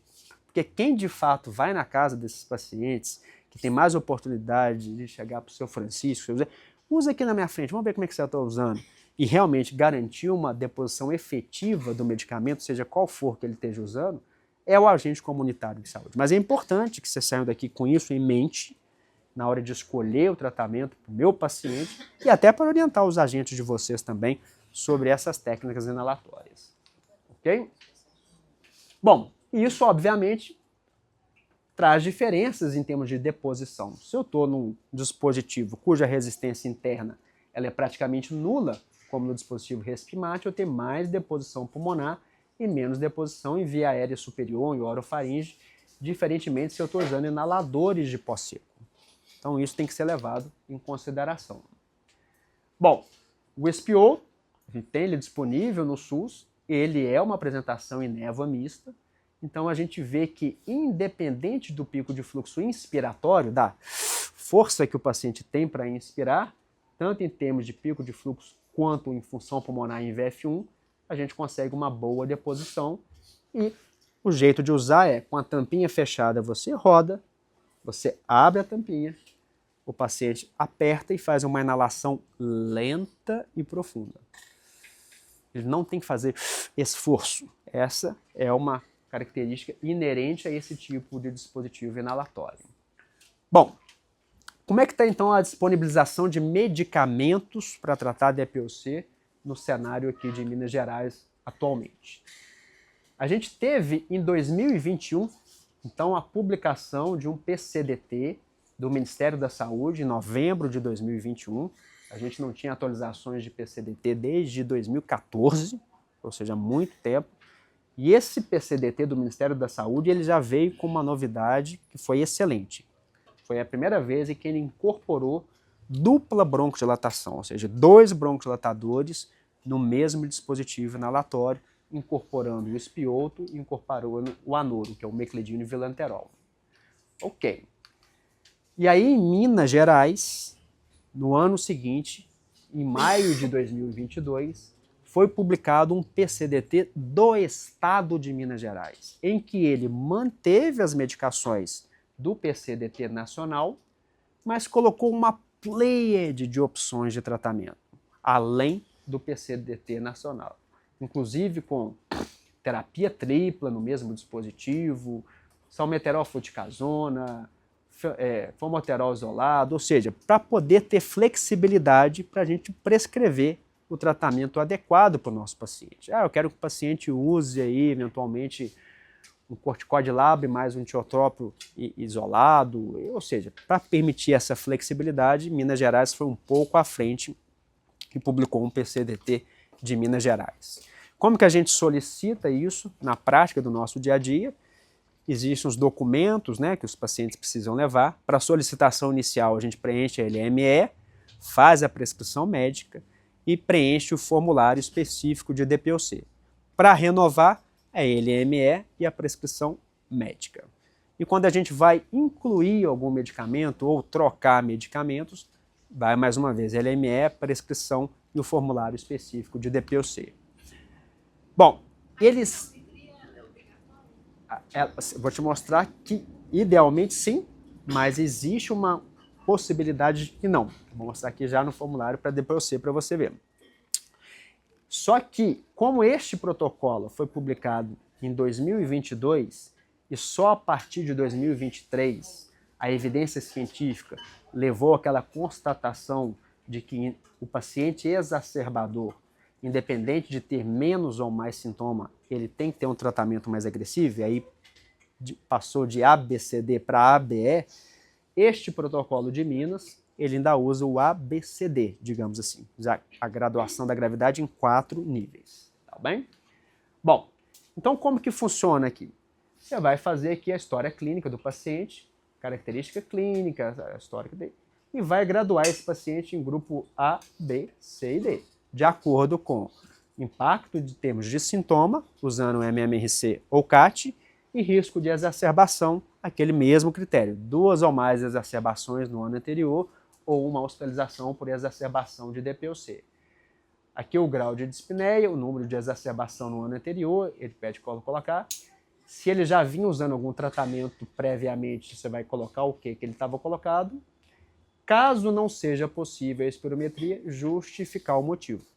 Então tá aqui. Você pode, eventualmente, um paciente tem uma alteração cognitiva, que ele não consegue fazer a manobra espirométrica, ou está totalmente sem acesso e você tem o quadro clínico e de imagem inequívoco diante do DPOC, ou seja, eu tenho uma tomografia que tem enfisema, tem espessamento de parede brônquica, mas eu não consigo realizar a espirometria. Existe um outro campo que você vai preencher quando você vai trocar ou incluir um medicamento àqueles que o paciente já utilizava antes, põe a data e a assinatura.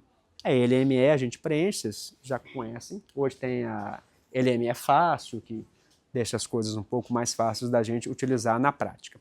Mas assim, a ideia é vocês entenderem que hoje a gente segue em Minas Gerais, no SUS, aquela graduação do antigo ABCD, ok? Baseado em impacto dos sintomas e risco de exacerbação.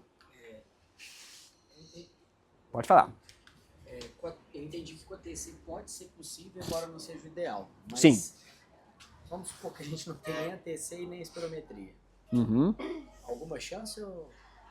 Olha, eu nunca passei por essa situação. Na verdade, assim, eu já tive, como eu estou no setor terciário, é um pouco mais tranquilo. As não espirometrias que a gente tem lá, geralmente é por questões mais cognitivas mesmo, o paciente não compreende a manobra, entendeu? Na prática eu nunca passei. Eu acho que é possível, se você justificar bem, que este paciente tem disposição, fumou tantos anos maço, tem sintomatologia muito, entendeu? Eu acho que você vai conseguir sim. Tem tal impacto sintomático, exacerbou, tal. Eventualmente você pode ter um raio-x mostrando hiperinsuflação, num caso um pouco mais avançado, assim, de moderado a mais grave. Você coloca também no relatório, entendeu? É possível que consiga, mas eu te confesso, né, eu tenho que ser sincero, eu nunca precisei passar por essa situação. Alguma pergunta a mais? Como você chama? Oi, Ian. Ian, o que acontece? A DEV, eles estão com parceria com a gente, né? Nós ampliamos muito quantitativo de espirometrias, né? Mensalmente. Então, talvez fosse ideal, assim, mandar a solicitação para a gente. Alguma pergunta a mais? Sim. Tem algum step além do lábio, do lama, já está usando azitromicina e mantém sintomas? Vamos Já lá. usa oxigênio. Tá, vamos é lá. um Gold 4E. Esquece o E. Entendi. Esquece. Aham. ADE. Já usa tudo, inclusive a azitromicina 3 vezes por semana. Você está diante, E mantém de você tá diante de um paciente portador de DPOC que está usando dupla broncodilatação, não é isso? Mais corticoide, ele usa trelo. Tá. Ele usa terapia tripla, Tripla, mais oxigênio. tá, mais oxigênio e mais azitromicina. E mantém dispneia e não é de outra causa. Tá, ele mantém dispneia, não tem. O passo além que você poderia fazer para ele é reabilitação. Só. Reabilitação cardiopulmonar, encaminhar para fisioterapia, reabilitação. Você já excluiu ciência cardíaca, hipertensão pulmonar. O que você tem a mais a ofertar para esse paciente é reabilitação, nesse caso. Agora, tem que ver se ele não está exacerbando, é só o bicho está... exacerba também. Entende? Se está exacerbando, o que você pode avaliar hoje em dia, mas também não tem no SUS ainda, seria usar biológico se ele tiver eosinófilo acima de 300. Hoje a gente já tem evidência que no paciente que já está em terapia tripla inalada, né, com uma boa adesão e que persiste exacerbando, se eu tiver no hemograma um eosinófilo acima de 300, entendeu? Eu posso usar imunobiológico que a gente tem liberado no Brasil, assim, pela Anvisa, não é no SUS, é o Dupilumab, ok? Que é um anticorpo monoclonal. Agora, é muito importante, nesses casos, que você fez muito bem, chequei o diagnóstico diferencial. Não tem insuficiência cardíaca, mas é muito importante checar a técnica inalatória. Já chequei também. Entendeu? Ter certeza de que Ele tem tá. acompanhamento do Júlio também. E checar também exposição. Entendeu? Se não tem ninguém em casa fumando perto dele, entendeu? Às vezes ele já cessou o tabagismo, mas o filho continua fumando, ele é um tabagista passivo ainda. Existe uma condição ambiental de poluição muito ruim, eventualmente. Então também vale a pena avaliar por esse lado também. Ok? Obrigada. Imagina. Alguma pergunta a mais? Bom, acho que a gente pode fazer uma pausazinha, o que você acha? E aí a gente volta depois para mostrar uns casos. Juntamos 3 horas, pode ser? Pode ser, tranquilo. Para a gente entender na prática como que a gente pode explorar o que a gente conversou até agora, né? Então, o primeiro caso... Much better agora. Então, o primeiro caso é de um paciente de 52 anos, caminhoneiro.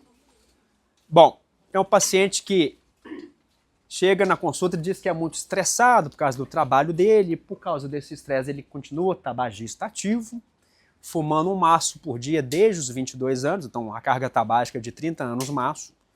E ele já tem um diagnóstico de DPOC há 3 anos. Ele acompanha na atenção básica e está usando formoterol e budesonida. Apresenta dispneia para andar no plano, apesar do tratamento medicamentoso, então não tem impacto sintomático. Nos últimos 12 meses, ele teve 2 exacerbações sem necessidade de internação. E já teve 2 vezes episódios de candidíase oral, provavelmente pelo uso do corticoide inalado, sem fazer um bochecho, lavar a orofaringe após o uso. Bom, é um paciente sedentário, não pratica atividade física por conta da dispneia, e no último ano tem uma dispneia limitando o trabalho dele, inclusive lá junto ao caminhão. Nega história de asma, de alergias. Bom, então, a hipótese diagnóstica de um paciente que já chega para vocês ou para a gente com uma hipótese de DPOC, o que a gente vai fazer para confirmar se é mesmo DPOC? Vamos pedir uma espirometria, né? A gente pede uma espirometria, pede alguns exames laboratoriais, o hemograma, até para ter um eosinófilo ali na manga, né? Pede uma imagem, né? Um raio-x de tórax. Bom, tá aqui a espirometria dele, ok? E a gente tem uma relação, aqui está errado, VF1 sobre CVF de 0,53. Então tem o quê? Obstrução, não é isso? Um VF1 pós-broncodilatador de 46% do predito. Isso quer dizer o quê? Uma obstrução leve, moderada, grave ou muito grave? Quem arrisca aí?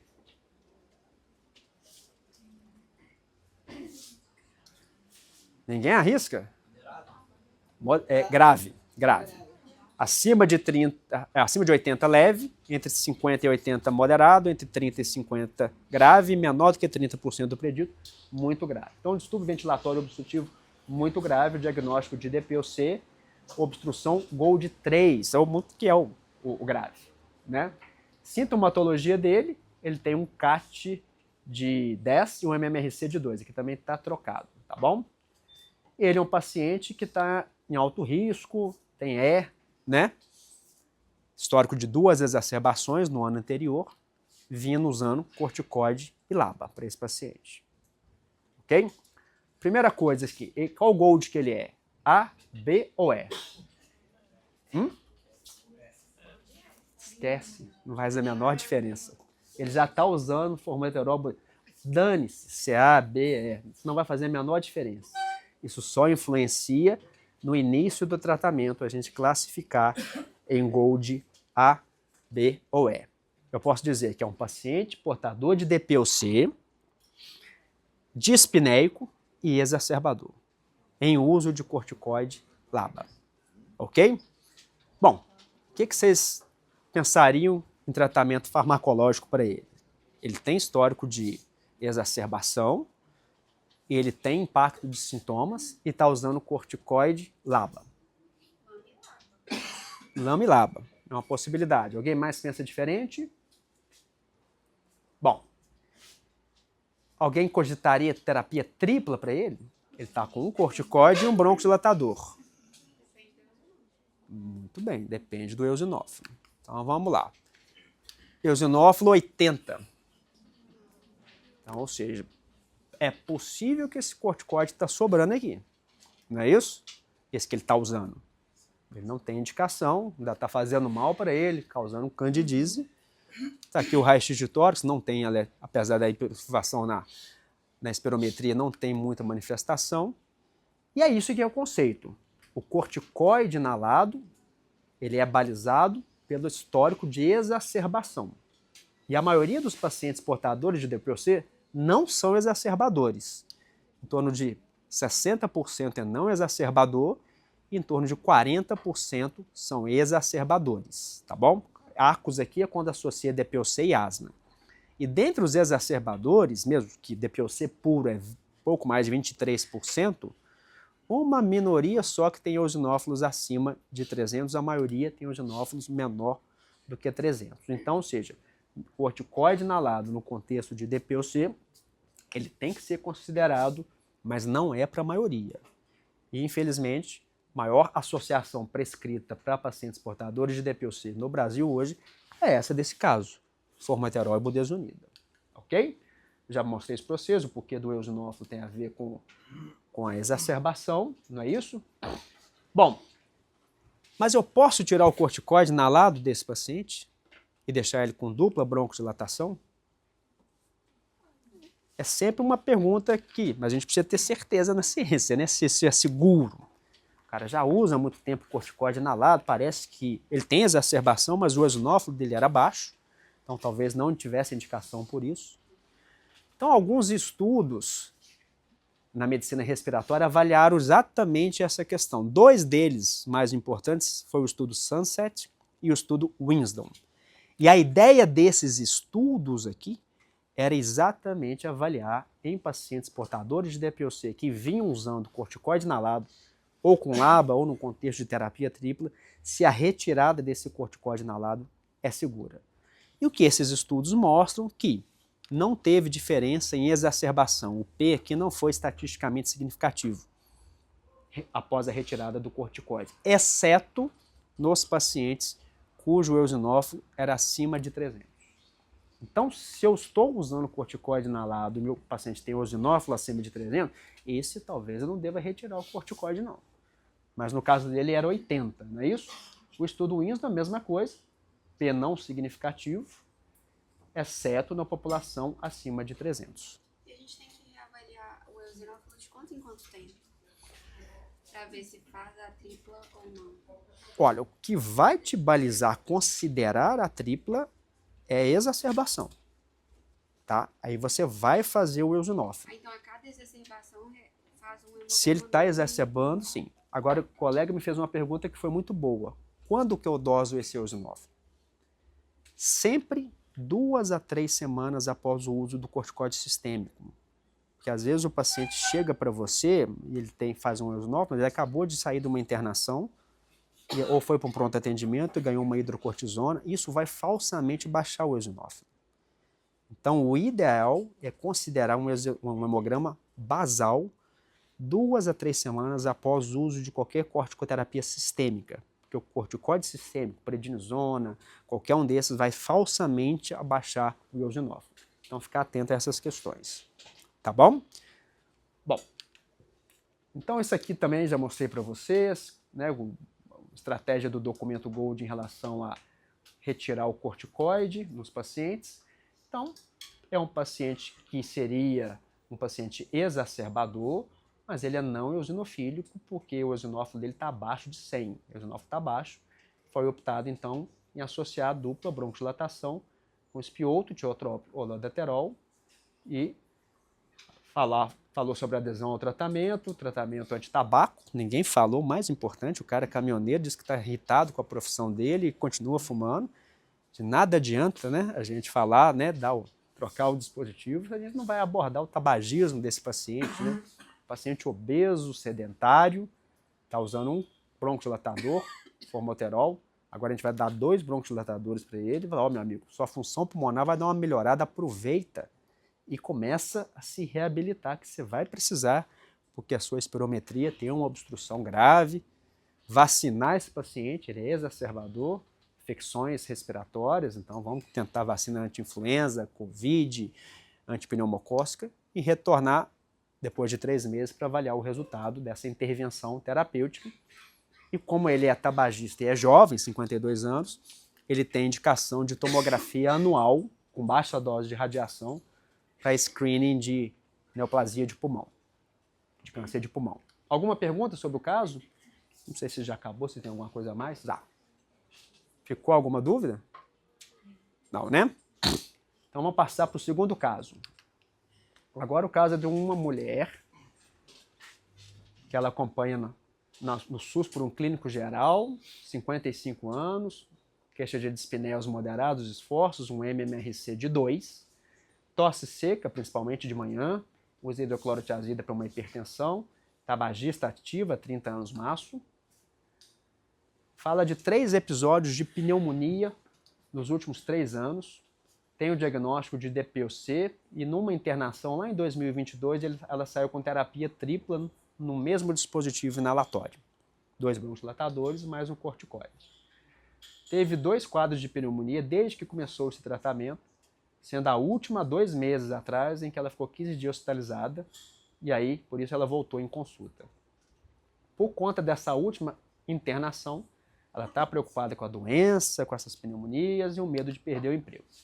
Exame físico, saturano limítrofe, uma ausculta pulmonar com murmúrio vesicular diminuído, sem sibilo, ausculta cardíaca sem alterações.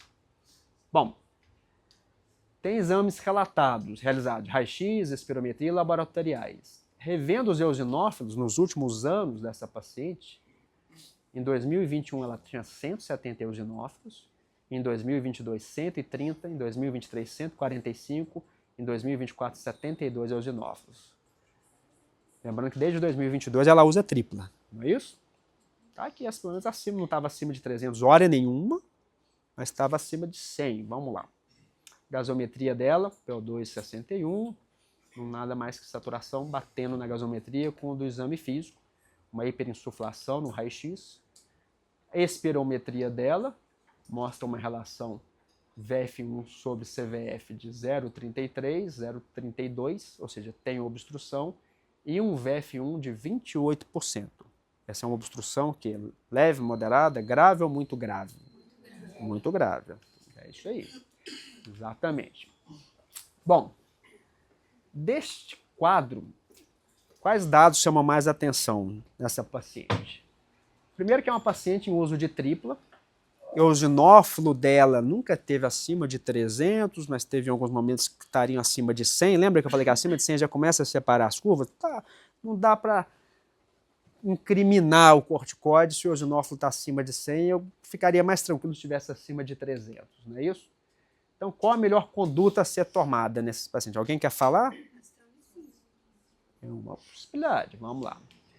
Manter o tratamento com a tripla e associar a azitromicina? Tá. Trocar para labalama? Trocar para labacorticoide? Já que ela está com tripla, eu tiro aqui um anticolinérgico. Ou manter somente como laba?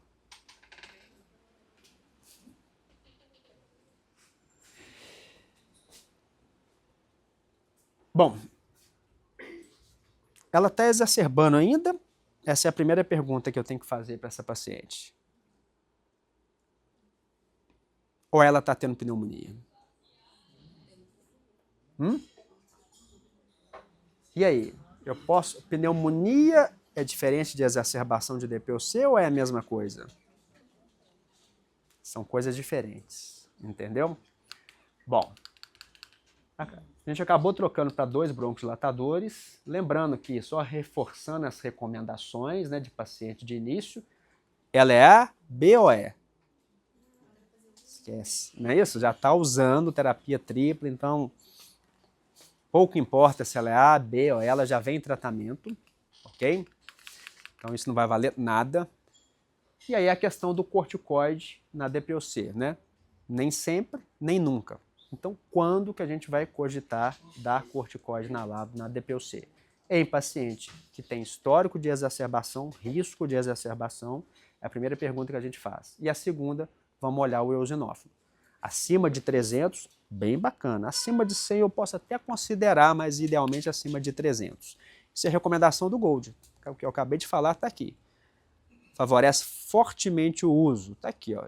Muito exacerbador, eosinofílico, pode usar, se tiver entre 100 e 300. Agora, prestem atenção, contraindica o uso do corticoide inalado. Pneumonias de repetição. Eosinófilo menor do que 100. E história de infecção micobacteriana, principalmente tuberculose. Não estou entendendo mais nada, né? Vocês devem estar pensando. Se o corticoide reduz a exacerbação, ele aumenta a chance de pneumonia? Sim. Sim. Porque exacerbação brônquica é diferente de pneumonia. Tá? Uma é uma infecção de parênquima, que é a pneumonia, e a outra é infecção na via aérea. Bom, e o que tem a ver com isso?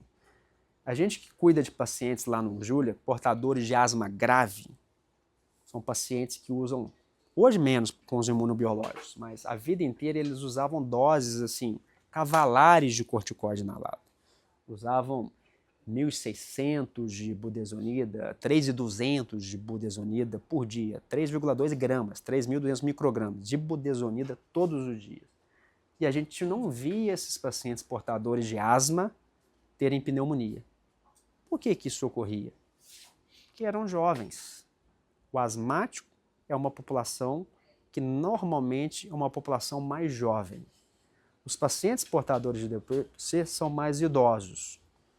E com a idade ocorre um fenômeno que chama imunossenescência. Não é uma doença, é um processo natural do envelhecimento em que você vai perdendo imunidade com o envelhecimento. Por isso que a gente vacina herpes zoster acima de 50 anos e por aí vai. Ok? Todo corticoide inalado é possível que parte daquele corticoide seja deglutido e passe a ter algum efeito sistêmico. Ah, mas não tem um fígado, metabolismo de primeira passagem? Tem, sem dúvida, já ajuda bastante. Mas quando eu associo a biodisponibilidade daquele corticoide que é deglutido com a imunossenescência da idade, eu posso ter uma redução de imunidade e aumentar o risco de pneumonia. Ok? Bom, vamos seguir aqui. Então, pneumonia de repetição é algo que essa paciente já apresentava desde o início. Pois não? A gente estava comentando aqui que é difícil, às vezes, o paciente, quando ele normalmente é atendido assim, ele vai para a UPA. Uhum. E às vezes lá ele é tratado como uma pneumonia, mas às vezes não é pneumonia, às vezes é própria Pode ser DPOC. exacerbação brônquica, Isso, pode. então a gente fica meio na dúvida, será que foi pneumonia mesmo, não foi? Às vezes é difícil avaliar isso. É difícil, é difícil. Mesmo lá no Júlia a gente passa por essas agruras também. Dentro do possível, a gente pede, às vezes, seguem ainda acessar e tirar uma foto, e aí eles levam para a gente ver se tinha infiltrado, e acontece isso muitas vezes. Veio o diagnóstico de pneumonia e não tinha nada de pneumonia, entendeu? Tinha só exacerbação bronca. A gente tem que correr atrás dessa informação, mas isso, o seu comentário é bem pertinente, tá bom? Mas isso aqui eu já falei, a maioria dos pacientes não são exacerbadores, tá bom? E, de fato, o percentual dos antigos C e D, perto do A e B, é muito menor. Tanto na Ásia, em Portugal, idem também o percentual de pacientes, a maioria está aqui no B, como eu já tinha falado para vocês, são sintomáticos, pouco exacerbadores. E, de fato, a gente tem vários estudos mostrando que qualquer associação com corticoide inalado aumenta um pouquinho o risco de pneumonia por esta questão de imunossenescência associada ao efeito de redução de imunidade celular do corticoide, ok? Bom, esse é um estudo mais antigo, chamado estudo TORCH, em que eles avaliaram o seretide, salmeterol-fluticasona, para tratamento de pacientes portadores de DPOC, tá? Mas eram doses altas de fluticasona, chegava a 1.000 microgramas por dia, e de maneira inequívoca a incidência de pneumonia aumenta toda vez que eu uso o propionato de fluticasona, seja isoladamente ou em associação com salmeterol. Então existe essa correlação e isso não tem dúvida. Além disso, a gente sabe que a dupla broncodilatação também reduz exacerbação. Ela tem esse benefício de reduzir a exacerbação. Tá? Esse é um estudo, né, comparando dupla broncodilatação com indacaterol glicopirrônio com salmeterol fluticasona, mostrando inclusive uma superioridade nessa população aqui da dupla broncodilatação comparado com o corticoide LABA em reduzir exacerbação. Então, é isso. O corticoide inalado, a gente vai cogitar se o paciente tem histórico de exacerbação. No caso dela, não ficou claro se era pneumonia ou exacerbação.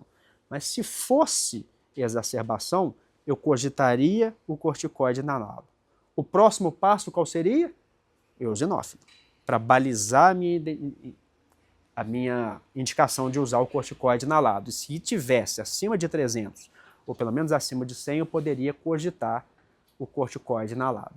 Os estudos de terapia tripla, que é quando a gente vai dar corticoide inalado em DPOC, é sempre num contexto de terapia tripla, comparando a eficácia da terapia tripla em reduzir exacerbação, mostrou que esta eficácia é, de fato, no paciente com histórico maior de exacerbação e eosinófilo mais alto.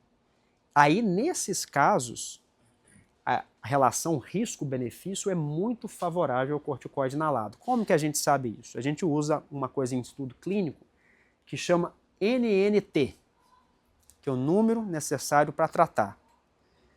E o malefício a gente usa um cálculo que é o NNH, né, que é de hazard. É o número necessário para causar um malefício. Na população que exacerba e tem eosinófilo acima de 300, o NNT de terapia tripla para reduzir a exacerbação é 4. Eu preciso tratar 4 pacientes para reduzir uma exacerbação de DPOC com a terapia tripla. E nessa mesma população, o NNH é 37. Eu preciso tratar 37 pacientes para ter um evento de pneumonia. Então isso é individualizado. Muitas vezes, se eu tenho paciente exacerbador com eosinófilo alto, o tratamento é terapia tripla. A questão do caso dessa paciente é que não tinha histórico de exacerbação, tinha histórico de pneumonia. Aí já é diferente. Ok? Bom, além disso, o eosinófilo não era alto, então eu não posso usar essa balança do NNT para o NNH. A dupla broncodilatação também reduz a exacerbação, tanto quando eu comparo com um só broncodilatador, como aqui nesse estudo aqui, comparando aqui tiotropo ladeterol com tiotropo isolado, e mesmo quando eu comparo com corticoide LABA. Então, ou seja, é uma paciente sintomática, ela tinha sintomas, com histórico de pneumonia de repetição. Então, foi trocado para a dupla broncodilatação com tiotropo ladeterol, orientado o uso do dispositivo, adesão ao tratamento, encaminhada para reabilitação pulmonar e atividade física, vacinada, tabagismo, não é isso? Questão de ficar sem tabaco e um novo retorno em 3, 4 meses para avaliar essas mudanças de tratamento. Entenderam? Ficou tranquilo? Alguma dúvida em relação a esse caso? Bom, então vamos para o terceiro caso aqui. Bom, este caso é uma senhora de 68 anos, com queixa de falta de ar, a despeito do uso das medicações, tosse, sibilo, falta de ar de 2 anos de evolução, procurou um PA, recebeu o diagnóstico de DPOC, iniciou dupla broncodilatação em pó. Inalador de pó seco com 2 broncodilatadores. Ela notou que teve pouca melhora dos sintomas com o uso. Ela persistiu com dispneia. Conversou com o médico algumas vezes sobre o uso e ele manteve o medicamento. Não, eu estou te dando 2 broncodilatadores, o máximo que eu posso dar é isso. Não tem como eu broncodilatar mais. E ela queixa de falta de ar ao longo do dia, faz com que não consiga exercer as atividades no trabalho como antes e tem medo de ter falta de ar ao longo do dia. Ela trabalha em casa de família como diarista, tabagista, 40 anos mais, sem etilismo, não tem contato com fogão a lenha, nem criação de pássaro, sem história de exacerbações nos últimos 12 meses. Então, não exacerbadora. Nem história de atopia, nada que nos faça pensar que a gente pode estar diante de um quadro de asma associado. Sedentário, porque não consegue fazer atividade física, porque tem muita falta de ar. Exame físico. Murmúrio vesicular preservado, saturando 94, frequência cardíaca de 88, pressão boa, nada que chama atenção. E aí, o que vocês acham? Acho que pode ser DPOC mesmo?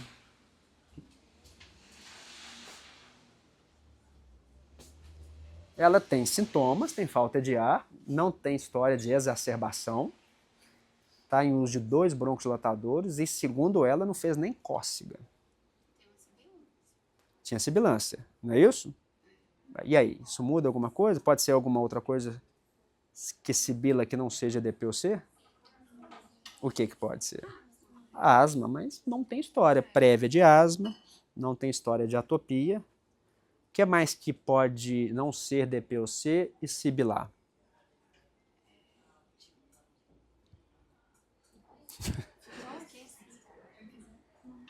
Enfisema está dentro do espectro de DPOC. Lembra que eu falei que o sibilo é um assovio? Toda vez que eu estreito a minha passagem do ar, eu assovio. Não dá para assoviar de boca aberta. Estenose de laringe. Mas ela não tinha história prévia de intubação, nada disso. Mas poderia ser uma estenose laríngea, né? E não ser uma DPOC. Tá certo. O que é mais que pode estreitar a via aérea? Fibrose não costuma estreitar a via aérea. O pulmão ele fica menos elástico, ele vai endurecendo. Como ele vai recolhendo, a via aérea até abre. Ele até exala o ar com facilidade. Ele enche um pouco de ar, como ele enche pouco, porque está endurecido, ele exala pouco. Mas a velocidade de exalar o ar, que é o fluxo dele, fica até aumentado. Porque o pulmão pouco elástico, ele esvazia muito rápido. Então não costuma ter sibilo na fibrose. A gente escuta mais crepitações na fibrose. Cardiológico, poderia sibilar? Sim, se tiver congesta, né? Um quadro de congestão pulmonar com edema de mucosa da parede brônquica, eu estreito a passagem do ar e poderia sibilar. Seria um diagnóstico diferencial para avaliar no caso dessa paciente. Mas foi feito eco e tal, e aí ela ficou realmente com a hipótese principal de DPOC. Feito então uma espirometria e um raio-x de tórax, avaliação sintomática aplicando questionários específicos e avaliação de grupo de risco, apesar dela não ter histórico de exacerbação, vamos entender esse eosinófilo dela aqui. Bom, aqui está a obstrução aqui, ó, VF1 sobre CVF, pré da 44, 0,44, 0,46, o VF1 de 40% pós-broncodilatador. Então tem um distúrbio ventilatório obstrutivo, leve, moderado ou grave? Grave, isso aí. Olha o raio-x de tórax dela aqui, ó. Geralmente botou por terra a minha hipótese de insuficiência cardíaca, né? Não é coração de insuficiência cardíaca, é? Não é. Então, com essa espirometria e esse raio-x, eu tendo a crer que ela tem a DPOC mesmo. História de tabaco e tal, não é isso? Usando 2 broncodilatadores. E aí, ela é A, B ou E? Hã? Esquece, né? Não importa. Já está usando algum remédio. O que está pegando no caso dela aqui? Exacerbação ou sintoma? Sintoma, exatamente. Então ela tem uma obstrução grave, ok? Tem impacto sintomático no CAT, no MMRC. Então ela seria o grupo B, né? Que não importa mais. Por quê? Já está usando remédio. Então, ou seja, é uma paciente sintomática, ok? Bom, o eosinófilo dela veio 263. Já está usando 2 broncodilatadores. O que vocês fariam para essa paciente? Não parece ser cardiológico. Corticóide. Entre 100 e 300 dá pra variar. Tá, mas ela não tem história de exacerbação. Mas tem sintoma. Mas o corticóide, ele é balizado se tiver histórico de exacerbação. Ela não tem. Também, fundamental. Antes de mais nada. Parar de fumar, né? Exatamente. Tem vários trabalhos mostrando que o paciente tabagista tem menor deposição de medicação inalatória. Então pode ser isso. Entendeu? Cessar o tabagismo. Tá? Tá. Digamos que cessou o tabagismo, chequei a técnica inalatória dela e ela está usando direito a medicação e ela continua dispneica. O que eu posso fazer a mais por ela? Reabilitação. Reabilitação cardiopulmonar. Bom, é uma excelente questão, entendeu? É algo a ser feito, né? Bom, então ela cairia, então, esquece isso daqui, não tem ABC a mais, ela já está usando. Cessar o tabagismo, atualizar a vacina, reabilitação com exercício físico, não é isso? Checar a técnica, avaliar o dispositivo, tudo foi feito. E aí, o que a gente fez? A gente trocou o inalador de pó seco com o dispositivo Ineva. Isso está balizado aqui, ó. Segmento do próprio Gold. Naquele subgrupo de paciente em que o bicho está pegando é no sintoma, não é exacerbação, eu vou avaliar o que ela está usando. O que ela está usando? Dupla broncodilatação. O que eu vou fazer? Considerar trocar o inalador ou as moléculas, implementar ou intensificar o tratamento não farmacológico, reabilitação, cessação de tabagismo, etc., e investigar e tratar outras causas de dispneia. O que sobrou para a gente foi trocar o dispositivo inalatório. Tá bom? E aí a gente já viu essa questão do paciente hiperinsuflado, que ele não consegue depositar adequadamente o inalador, a medicação do pó seco. Ele está hiperinsuflado, ele não tem um pico de fluxo inspiratório suficiente para aquilo depositar nas pequenas vias aéreas. Bom, como que eu vou saber se o meu paciente vai ser capaz, né, de inalar o dispositivo inalador de pó seco? Existem algumas ferramentas, existe um aparelhinho que não está disponível no Brasil, que chama InCheck Dial. Ele é como se fosse um pico de fluxo, só que ao contrário, é um pico de fluxo inspiratório. O paciente põe na boca e faz assim, puxa o mais forte e rápido que ele conseguir. Você regula de acordo com o inalador de pó seco que ele está pensando em prescrever para ele.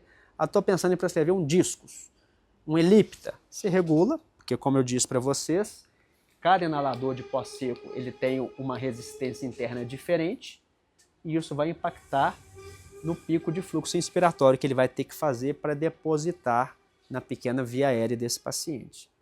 Ah, mas eu não tenho esse aparelho aqui em Bettino para poder avaliar isso. Um outro macete seria checar a alça inspiratória da curva fluxo-volume da espirometria. Fluxo é a quantidade de litros por segundo. Então, ou seja, aqui é a expiração. O paciente encheu o peito e aqui começa o exame. Ó.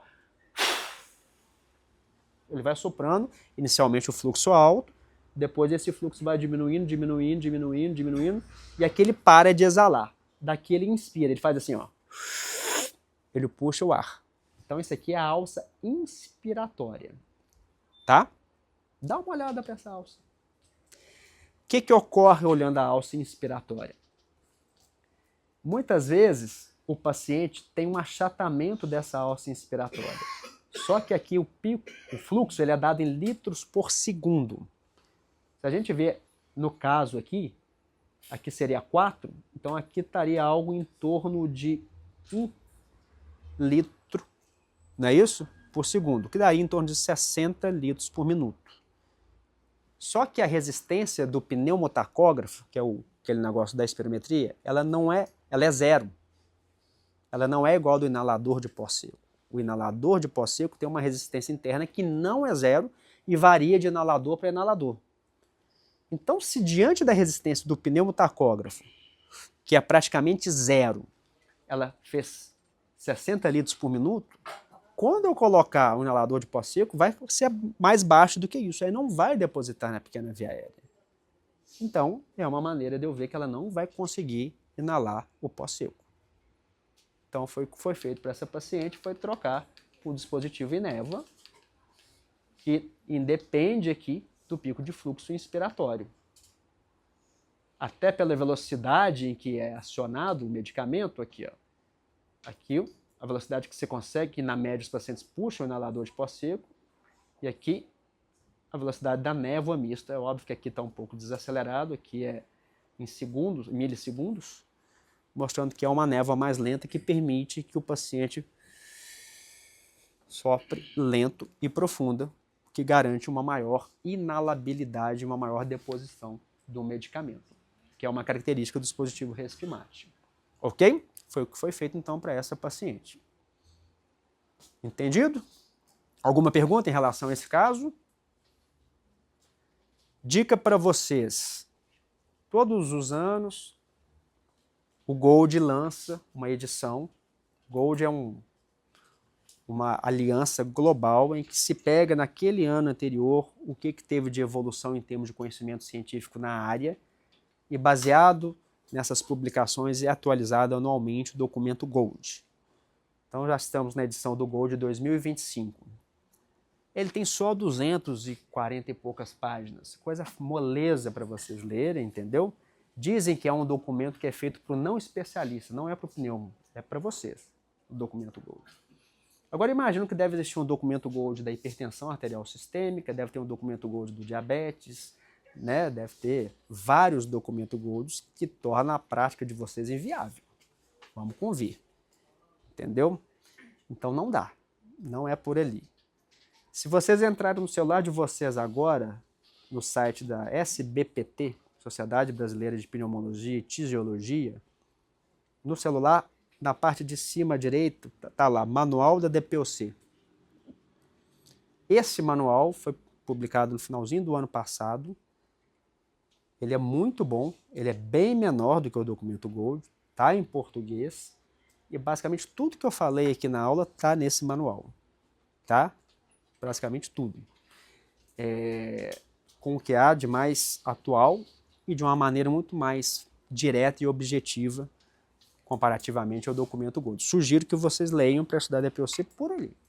A ideia da Sociedade Brasileira é estar atualizando esse manual. Alguém olhou esse? Achou aí? Tá aí. Tava até sexta. Tomara que não tenham tirado, né? Então, ou seja, acesse. Se tiverem tirado, eu mando para vocês depois também, tá bom? Fico à disposição de vocês no que precisarem, tá? Ela tem o meu contato, tá? É só mandar um WhatsApp, precisar encaminhar algum paciente, discutir algum caso. Eu fico sempre à disposição, o que eu puder ajudar, estou à disposição. Agradeço a atenção e fico aberto para comentários ou perguntas.